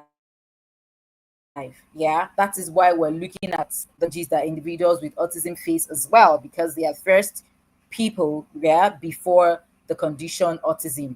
So many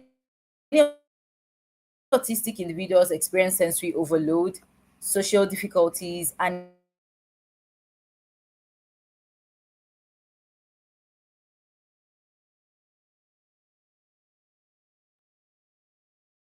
mental health challenges that they encounter day in, day out. Why is it important that we look at these challenges? Because it creates barriers to them accessing emotional support. If we do not look into it, then it will be hard for them to access emotional support. And why is it like this? Because, we have misdiagnosis or lack of diagnosis. Symptoms of anxiety, depression, or trauma are often misunderstood. So, because they are misunderstood, they are not diagnosed. Instead of them being diagnosed as mental health challenges, we call them part of the autism symptoms. So, because of that, they will not be able to access the support that they need. Why is this the kid? It's because they are losing access to professionals, are who are well aware of this, of this side of the package. So because of this, they are not getting access to the emotional support that individuals find it hard to communicate their feeling. I like how one of our speakers put it. She said she would rather say pre-verbal as against non-verbal. So because right now they don't have the verbal capability to express how they feel. So it's kind of difficult for us to know. It's kind of difficult for us to tell. So we also have communication barriers, you understand? So because they are unable to communicate the way we expect, the way we understand, make the traditional talk therapy speak to the mental health professional about how they feel, which is something that our population struggle with. Also, stigma and lack of awareness. Because of the stigma around autism, yeah, we're creating awareness every day. But let me shock you that there are still some who know nothing about autism. So if they do not know, how then will they accept the mental health challenges that comes with it? You understand? So it makes it harder for them to access support. Hence, we're prioritizing behavioral therapy, we're prioritizing educational therapy, because we believe that these are the most important thing for individuals living with autism. We should also consider sensory and environmental challenges, bright lights, crowded places. This causes individuals living with autism to be anxious every day. They are constantly anxious because they are in this setting that overstimulates them and creates sensory overload. So they are constantly fighting all of this and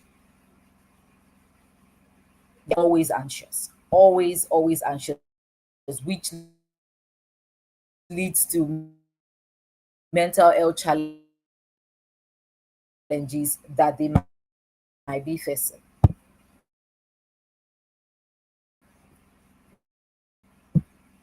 So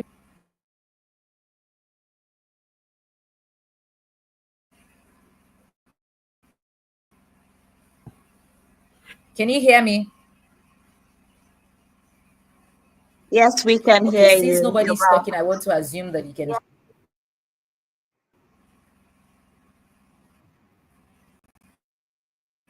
Okay. So I've spoken about the emotional challenges. What are the strategies we can put in place to ensure that one way or the other they're communicating their emotions? They're constantly telling us to access therapy support in that regard, not the traditional behavioral and educational therapy that they're constantly receiving.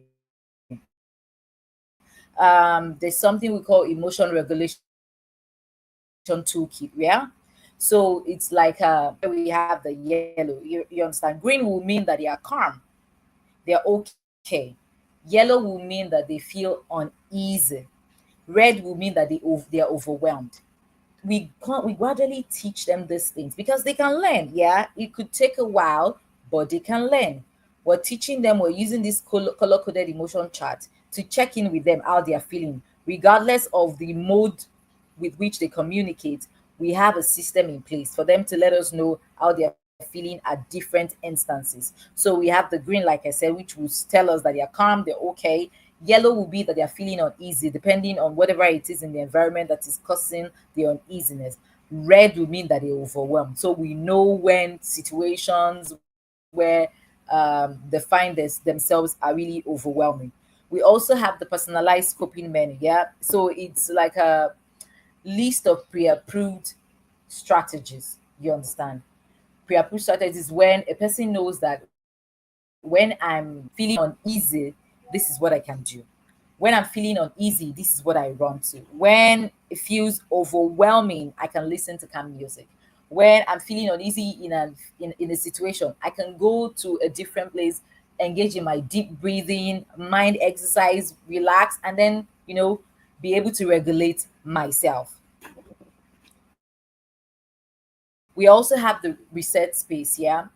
in our homes, in our schools, in just about our therapy centers, we have a space where individuals living with autism can go into, yeah, and say, oh, out there seems a little bit overwhelming. Out there makes me feel, but I have this space where I can go to be set.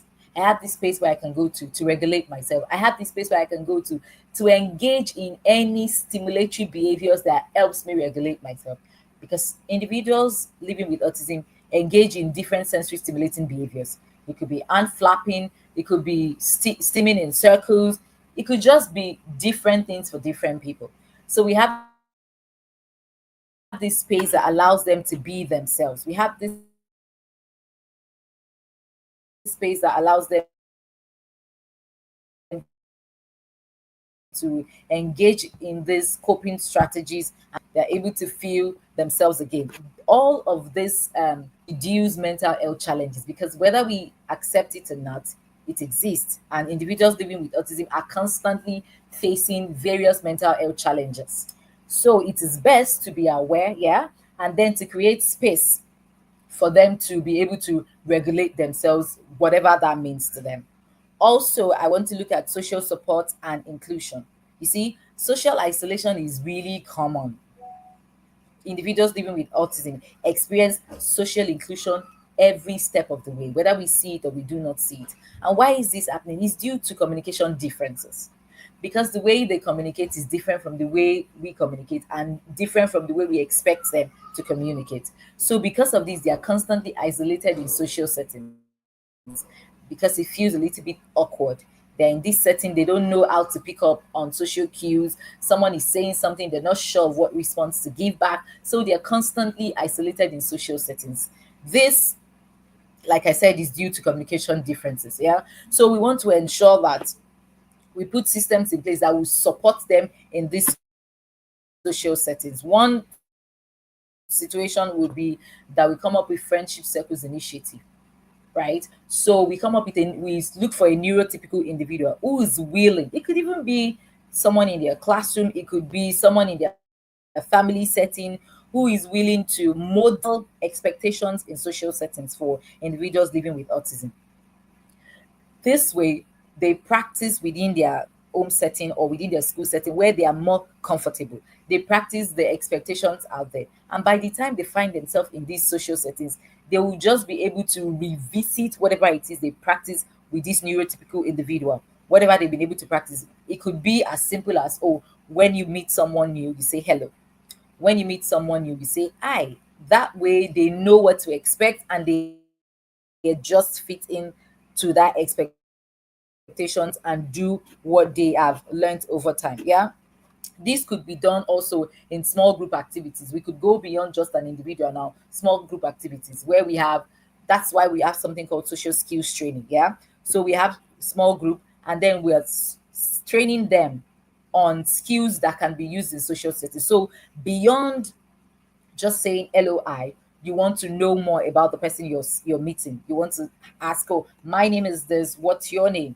And then find out what their interests are, because we also know that individuals living with autism sometimes have inflexible interests. Yeah, they are more likely to speak on something that interests them rather than something that interests their partner or whoever it is in the social setting.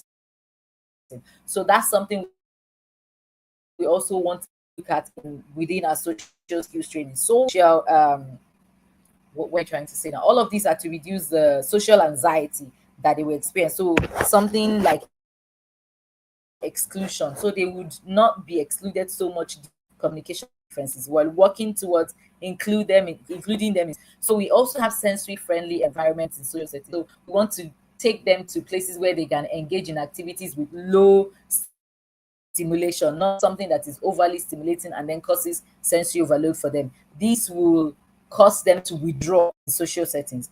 We don't want them to withdraw, we want them to be included, we want them to be supported in social settings. So we look out for low stimulating environments, low stimulating settings that will reduce the kind of anxiety they might be exposed to. Also, we want to do something like gradual exposure approach. Yeah, we know that we've been practicing these things in a group, and now it's time to expose them to, we want to do it gradually. We're not now going to take them to a birthday party where we have like 100 individuals. They didn't practice with 100 individuals. Remember, they practice in a small closed group. We would start we'll start exposing them gradually to the social settings and then give them opportunity to practice whatever it is that they've been learning. This way, it reduces the anxiety they face in social settings. Also, we're looking at fostering independence. Independence looks different for every individual living with autism.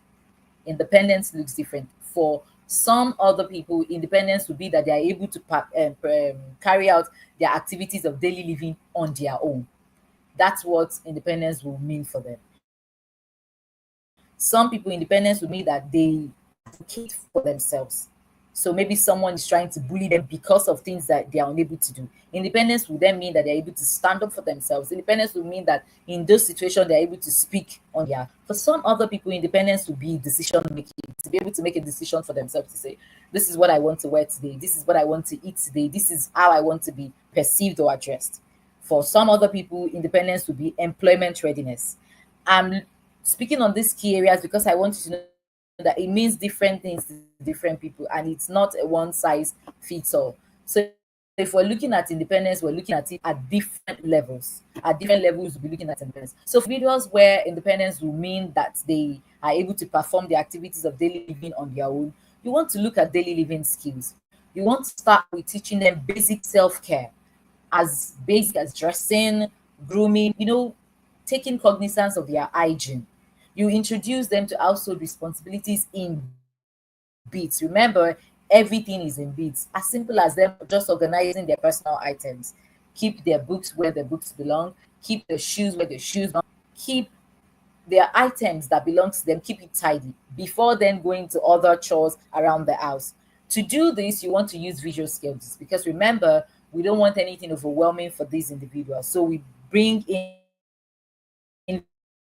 visual schedules, and so your videos will be in the visual. One is saying this is where this goes to, the other is saying this is where you keep your toothbrush, or in the morning the first thing you do is get your toothbrush, rinse, brush your teeth, have your bath. So they have this schedule and they're following it in beats. So they're not having to think of, oh, what do I have to do next, what do I have to do next? Because as simple as that may sound, it causes individuals living with autism to be anxious, to go through daily routine, and that's why they would have tantrums in the morning. You're wondering, you just woke up, why are you having tantrums, why are you having meltdown? Because when they have to think of these different steps that they have to engage in to carry out the basic skills that we think we can do. So to reduce that, we want to come up with this visual schedule, like I said, so it reduces the overwhelm, and then they are just following it. We could accompany it with checklist where they just check. If they've brushed their teeth, they check. If they've had their bath, they check. If they've arranged their back, they check. So that way they're able to track what they've done and what is left to be done. Also, I talked about that independence could mean decision making for some other people. So for people who decision making and problem solving will be independence for them, you want to encourage them to make small choices. Small choices, as as minute as picking clothes to wear. You want to encourage them, ask them, oh, which would you want to wear this morning? Bring two choices. You don't want to make it open-ended so they are not lost in thought. You give them just two and they are able to choose one of the two and then decide, oh, this is what I'm going to wear. You also want to gradually introduce more complex decisions like planning an outing. So there's an outing, we're not just bundling them, we're involving them in the process of planning the outing. Yeah. So they feel like, oh, it was part of this process, and I was able to make a decision to say, oh, we either go here or we go there. You also want to use social stories and role playing to practice real life examples. So let's say they've decided that we're going to go to this place. You want to come up with social. So they have this idea, they know what to expect. You practice with somebody to say, oh, in this place we're going to, you can see this and this and this. And when you see this, this is what you should do. This is what you should do. Do not panic. This is what this means. When you see the red arrow, it means don't go this way. When you see the green arrow, it means this is where you should go to. So those kind of things makes it easier for them, and they are not having social panic attack in a social setting. They're not having any form of anxiety. They're not overwhelmed because they have come to meet something they weren't expecting. Also, for people that communication and self-advocacy advocacy will be what independence means to them. You want to teach them how to express their needs and boundaries using either speech or AAC device. Someone mentioned picture exchange communication system. If that is what an individual is using to communicate, you want to teach them that. You want to teach them to use that to communicate, to express their needs. Whatever their needs may be at the time of the need, you want to teach them to express it. You want to also encourage self-advocacy, regardless of where they find themselves. And school, work, social settings, you want to be able to for themselves to say, no, this is not how I feel right now. I don't want to be here. I want to leave.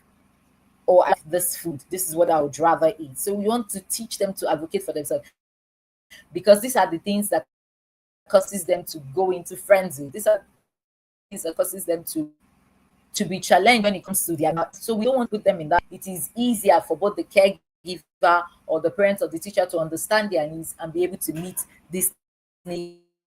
You also want them practice seeking help. If they are in a situation where help is needed, you want to help them practice to seek this help so they are not struggling with whatever it is when someone could just come in and help them. You want to practice seeking help whenever difficult situations present themselves. This in itself will reduce frustration that they encounter day in, day out. Also, for community and social integration, because we also want them to be able to be independent in their community, we want to integrate them into social settings. We want to encourage participation in extracurricular activities. Over the years, we've seen parents who would say, oh, my child doesn't go to a birthday party, my child is not doing any other thing apart from going to their school or therapy center and coming home. But then we want them to be able to do so much more. How then is the community going to understand their needs and be able to support them wherever the support is needed? If we don't expose them to the community, if we don't strive to integrate them into the community, we have to encourage participation in extracurricular activities that align with their personal interests. This way, it is easier for people to understand their needs. You also want to practice peer support. You want their peer to support them. You want somebody to mentor them in social settings. You also want to develop public transportation or navigation skills, because somehow they might not have this caregiver to always be with them every step of the way. But when we teach them how to navigate in social settings, it becomes easy. Employment and financial skills, that is really big. Sometimes individuals with autism are thinking to themselves, this is something I'm doing every day. What's next? Where do I go next from here? What do I do there? Teach them basic financial literacy. Who Wow. says they can't learn? You Amazing. teach them. If you teach them Amazing. well enough, consistently practicing, giving them opportunity to use these skills, they then get. I'm believing that as we constantly create this awareness, these job opportunities for individuals living with autism will be a walk in the park eventually, where people are more open to giving them opportunities to practice the skills, because they do have skills. If we sharpen these skills, it's something that they can then be employed based on. You understand? So, what is the importance of gradual skill building? It helps them gain confidence without feeling overwhelmed. Because sometimes lack of confidence, lack of self esteem also is why they engage in certain behaviors that they engage in. We also want them to learn at their own pace. That's why we are exposing them to it gradually. It helps them build resilience, because they're doing it over and over, and then they see the small successes that they are able to achieve. It helps you this resilience. It also helps develop self-motivation. I can do this, I can do this. So because they are gradually exposed to it, so the expectations are minute, they gradually meet these expectations, they go on and then go on, they become more confident in themselves.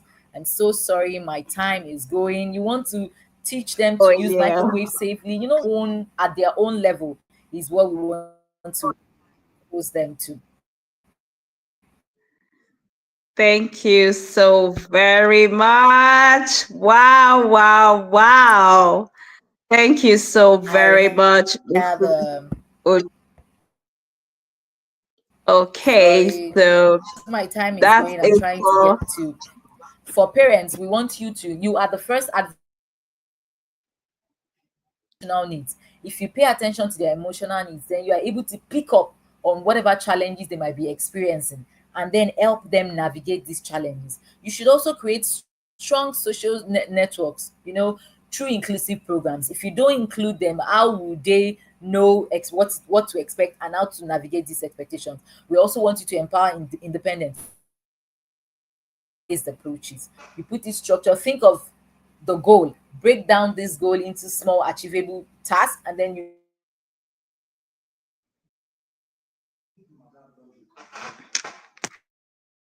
very much.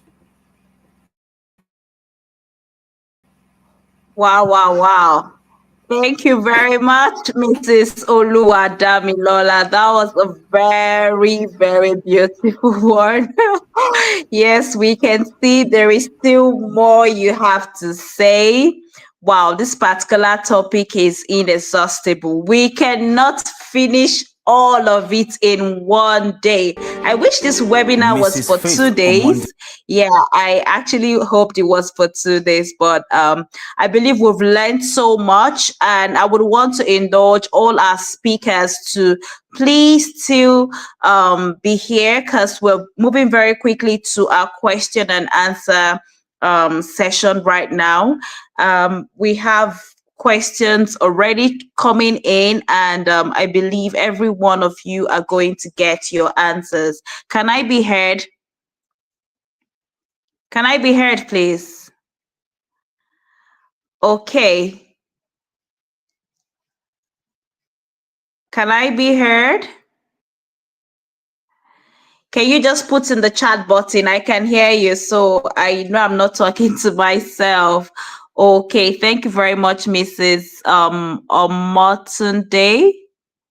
All right. So we're moving very quickly to the question and answer session. And Mr. Richard, can you please help us with some of the questions that are being written down? Or better still, I could read out some of the questions that I have here. Hope we had an amazing time. Hope we had an amazing time. All right. So this is not to waste your time. I believe it's a very insightful and informative session. Yes, brought to you by the Jewels Leading Lights Group of Schools CERN Department. Okay, so please feel free to put down your questions. Like I said, this is a safe space, no criticism. We're all here to learn and be better at being a good parent. Okay, so let our questions start coming in, and our speakers are very much available to answer your questions tonight. Okay, so what question are we answering right now? Please feel free to put it down on the comment section. Okay.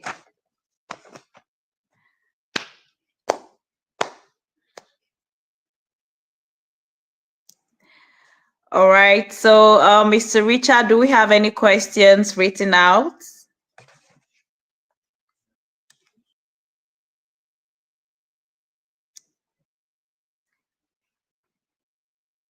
Okay, I can't see anyone.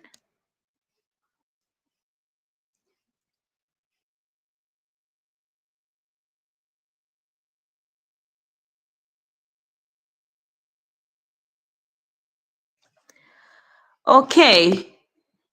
So, Joy Chris just asked the question. She said, is there sites where parents or teachers can download social skills stories? Are there sites where parents or teachers can download social skills stories?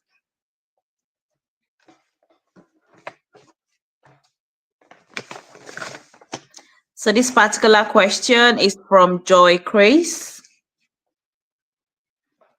Are there sites where parents or teachers can download social skills stories?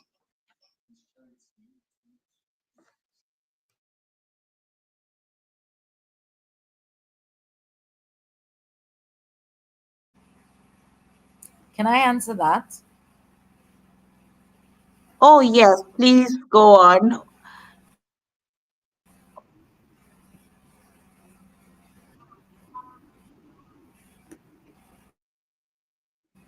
there are sites where you can download social stories, yeah, but I would rather that we make them.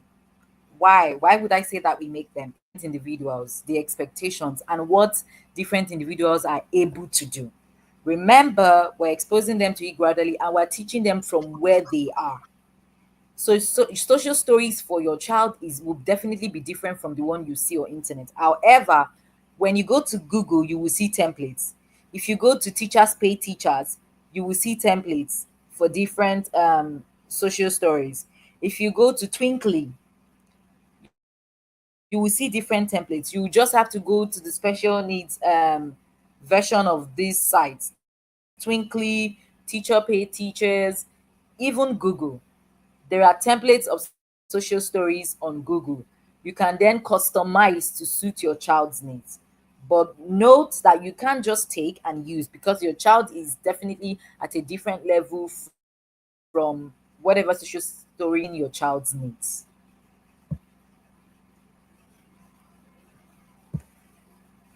Okay, thank you very much. And that was for Joy. I hope you got all she has said.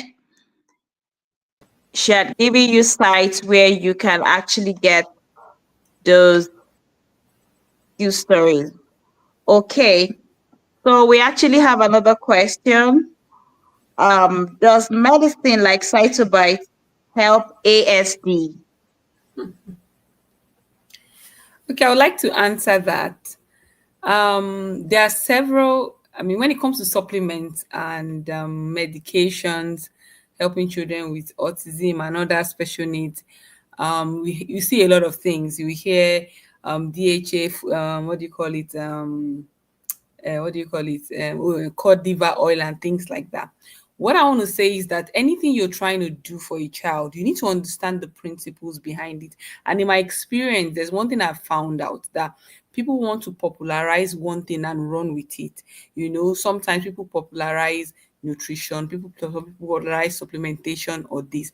And that's because maybe a parent used one thing and their child's symptoms improved. So, for example, a child maybe was pre-verbal or didn't have communication or language and maybe did detoxification and nutrition, gluten free, casein free, the child started speaking. So you will hear things like a parent come and say, oh, gluten free, casein free diet cured my child's autism or healed my child.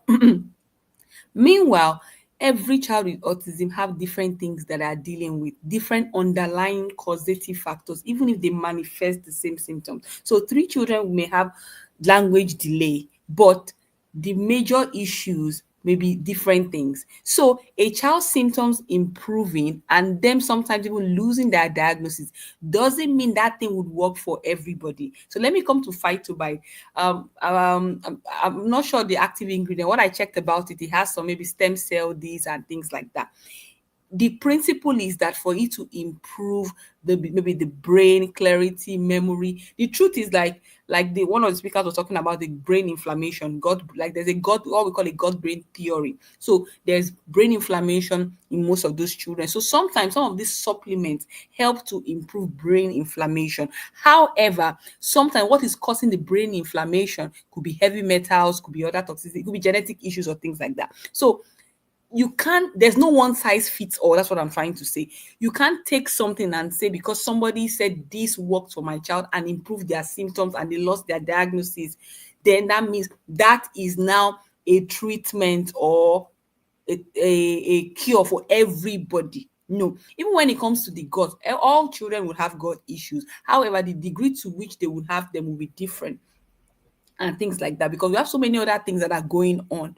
Do you understand? Just the same way when we say diet and exercise are very good for everybody. Of course, all of us will benefit if we do diet and exercise. However, we know some people that are obese and maybe have some metabolic syndrome and things like that will benefit more. So I see it all the time. People advertising this supplement is the cure, share all the testimonies and all that. And you now see that you go and buy those things, you realize they're not working because the major target areas that are primarily affecting your child's development are not being addressed. So that's why we call it a multidisciplinary approach. There's no one thing. So if you see someone saying that this supplement is the cure for all children with autism or will help all children with language issues, it's not true. You need to find out what your child is dealing with. Remember, I talked about know your child, on individualize the child, individualize the areas of challenges, and now understand the strategies. So there's one supplement or one tablet or one thing, is there's no one size fits all. You need to be able to individualize strategies. Even things that are probiotics, so many, there are so many things, but probiotics is not a cure. Is not one size fits all. Even when it comes to probiotics, if you want to begin to go deep dive, there are certain probiotics that can even worsen symptoms. There are some things that would cause even some what we call eczema reaction. So many things. So there's no one size fits all. That's why it's important to work with professionals who know how to assess children properly and be able to introduce these things if they are necessary. Sometimes they are not necessary for every child. So I hope that I'll be able to clarify that. Thank you. Okay, thank you very much, ma'am. Okay, so the third question by Bola Joko Akinpeju says, can a cerebral palsy child manifest autistic behavior? Yes, if you want me to answer that, I can answer that. So the first thing you need to understand that when it comes to autism, what is autism? How is the diagnosis how does it come to play? Even though we say it's a neurodevelopmental disorder, but there are certain set of symptoms that a child will manifest, and when assessed will lead to the diagnosis. So we have language and communication delay, behavior, social skills. There are some other things, sensory issues and all that. So all these, either one or some or all these, can also be seen in some other medical conditions. However, when it comes to cerebral palsy, we have different types of cerebral palsy, but children with cerebral palsy are children maybe had a hypoxia at birth. So hypoxia at birth means there was delayed oxygen to the brain and caused some brain injury. So because most of these symptoms we are seeing in autism, remember they said it's neurodevelopmental. So when there's a damage to the brain, it could affect the development of these milestones: language, speech and language communication, even things like social skills, behavior, ability to learn. So affectation of the brain can affect the development of these milestones, especially depending on the part of the brain that is affected. So children in cerebral palsy, there is a damage because of the hypoxia. Hypoxia means that low oxygen to the brain. So it affects the brain. So in turn, it can affect the ability to develop this milestone. So you can see a child having coexisting diagnosis of cerebral palsy with autism. So that means that that kind of child is a child you will see that has all the motor manifestation of cerebral palsy. They maybe not have language or communication. They are not that they pre-verbal or non-speaking and things like that. But you see some children with cerebral palsy, they can speak, they can function. Those children are not likely to have a diagnosis of autism, even though they may have some other things. Just like Down syndrome as well. You can have Down syndrome coexisting with autism. Down syndrome is a genetic condition. However, because of the part of the genes and DNA affected, so the areas that will be responsible for developing all these skills, speech, language, communication, learning, may also be affected in those children, such that the child has the genetic condition of Down syndrome, all the symptoms of Down syndrome. They now have, in addition, language communication delay, or maybe they may not speaking at all, no communication on language, behavior issues and things like that. So that's why sometimes you see the coexisting diagnosis, because you need to understand that when it comes to the autism, is because of this developmental delay that you are seeing in these different areas, and that could coexist with other conditions that are affecting the brain or affecting the parts of their neurodevelopment that is supposed to cause these milestones to emerge, or will affect the rate at which these milestones are developed. So I hope you understand. So you can also have autism with epilepsy. You can also have, children that maybe they were preterm. They also have, things like that. So when you understand the principle, you can understand why they can be they can coexist together. Thank you. Thank you very much. And I hope this answers your question, Mr. Bolajuku Akinpeju. Okay. So, like I said earlier, this virtual summit was actually brought to you by the SEND department of the Jews Leading Light group of schools. Okay, so this summit offer, there is actually a flyer showing on your screen. All right, so you can actually book your private assessment. Let us find out the areas of intervention for your child and give you a personalized report. Okay, so book a session with us. Okay, so we're going to find out areas of intervention for your child to give you a personalized report. And you can see, because you are present on this virtual meeting, you have a discount. Okay, so it's going for a discounted price of 20,000 naira within 24 hours. Okay, so after 24 hours, it goes back to 30,000 naira. All right, so the account to pay is the Zenith Bank displayed on the flyer. And then the assessment includes daily living activities, the speech, fine motor skills, social and emotional adjustments, and of course, academics. So you can see we are charging you a token for all of these values that you will be getting at the Jews Leading Lights International Schools. So after payment, you can actually send your proof of payment to 08137 and you're going to hear from one of our faculty heads, of course, in the special needs department. All right, so that being said, I'm bringing up someone very, very, very special to us. If you consider this a blessing, if you've learned a lot, can you just say thank you to Jules Lily Light on the comment section for bringing amazing speakers your way? All right, so to wrap this up, we'll be having a closing speech by someone I respect and I honor so much. She is the director of the Jewels Leading Light group of schools. All right. So, of course, today it's the World Autism Awareness Day, and she thought it wise to bring up amazing speakers to enlighten you. So we've actually been blessed by every word our guest minister has said to us today. Our notepads are full, and we cannot just but say thank you, Mrs. Oluwatoyin Obo. So join me with a clapping ovation as I welcome the director of the Jews Leading Lights group of schools for the closing speech. Please put your hands together and let's have welcome her on the comment session.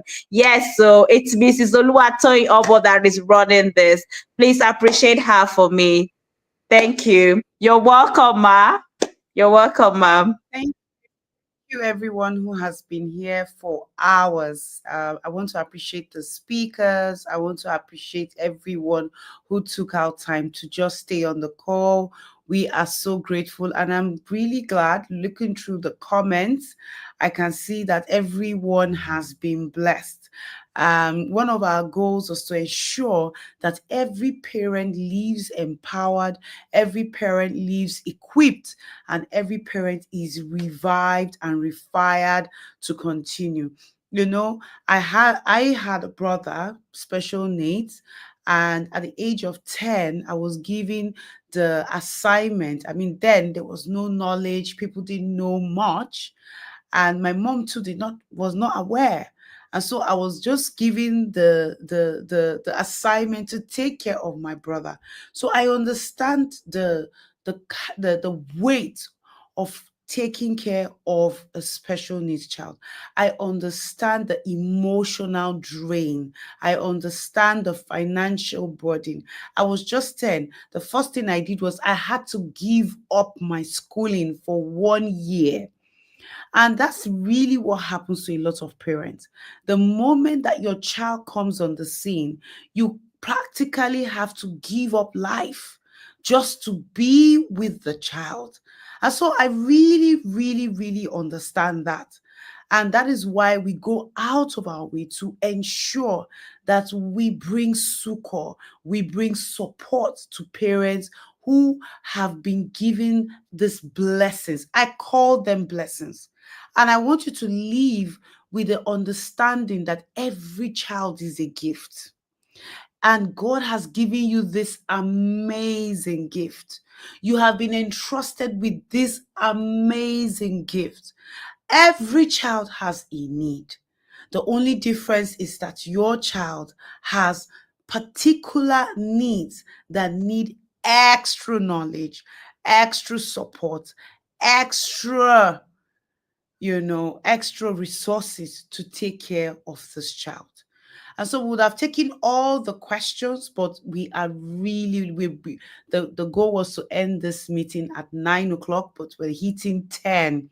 To all our speakers who waited to take the questions, I want to apologize because we have to go. But we're leaving you with this. We've given you an offer. We want you to take advantage of that offer.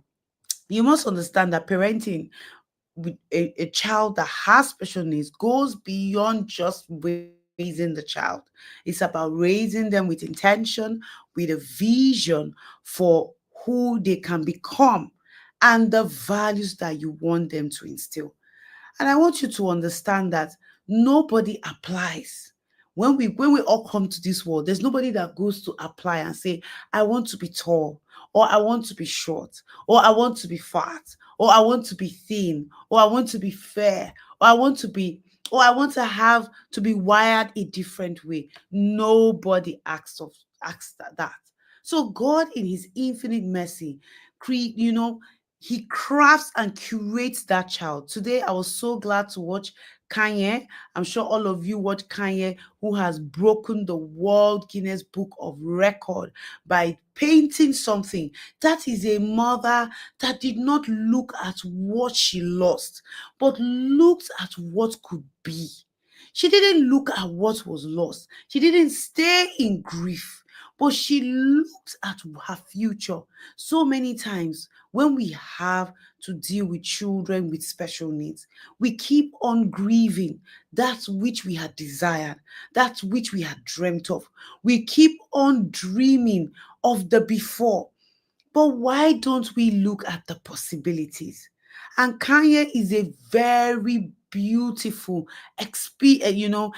example of a child who might not have been fantastic in the world's definition and standard of fantastic. But in God's eyes, this child was gifted with an artistic skill. So I want to encourage you. There is something that is in that child. That child has been sent for an assignment here on earth. There is something that God has placed in that child that will bless the world.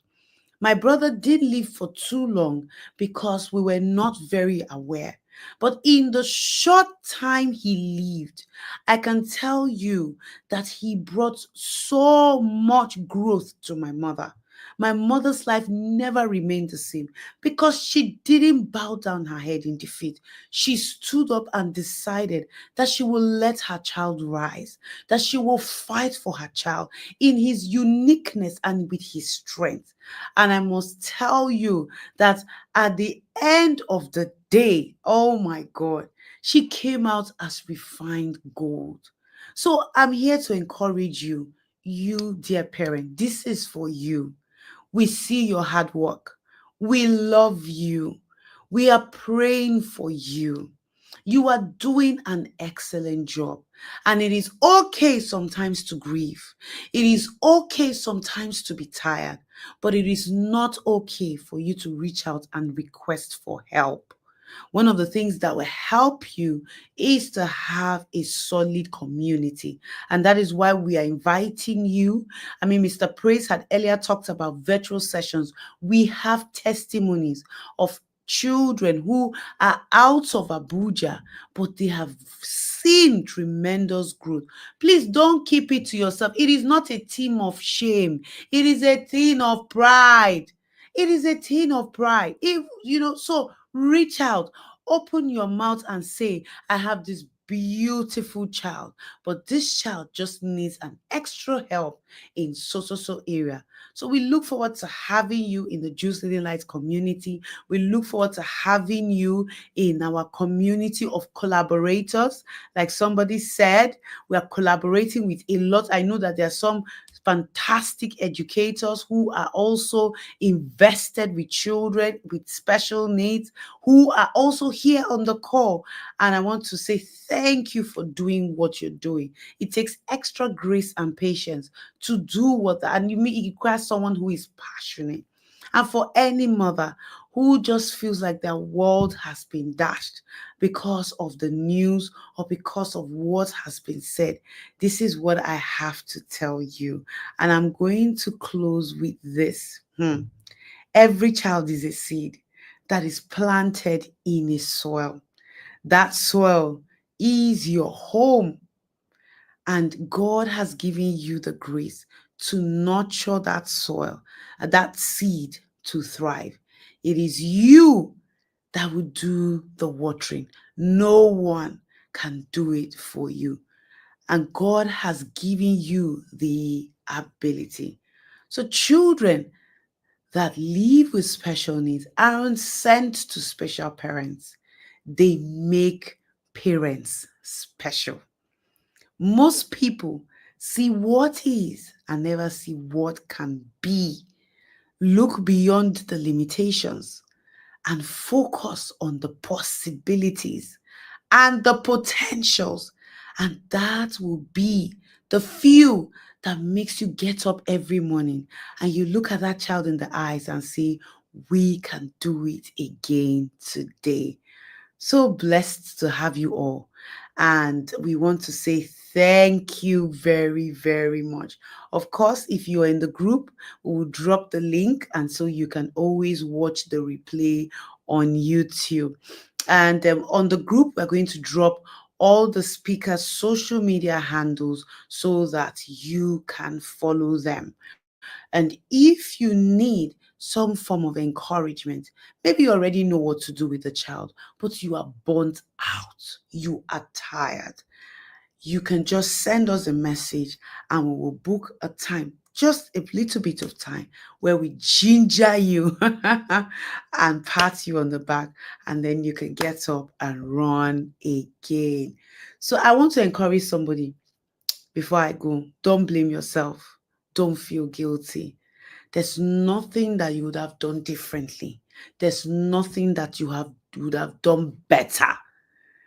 It is what it is, and God has got your back.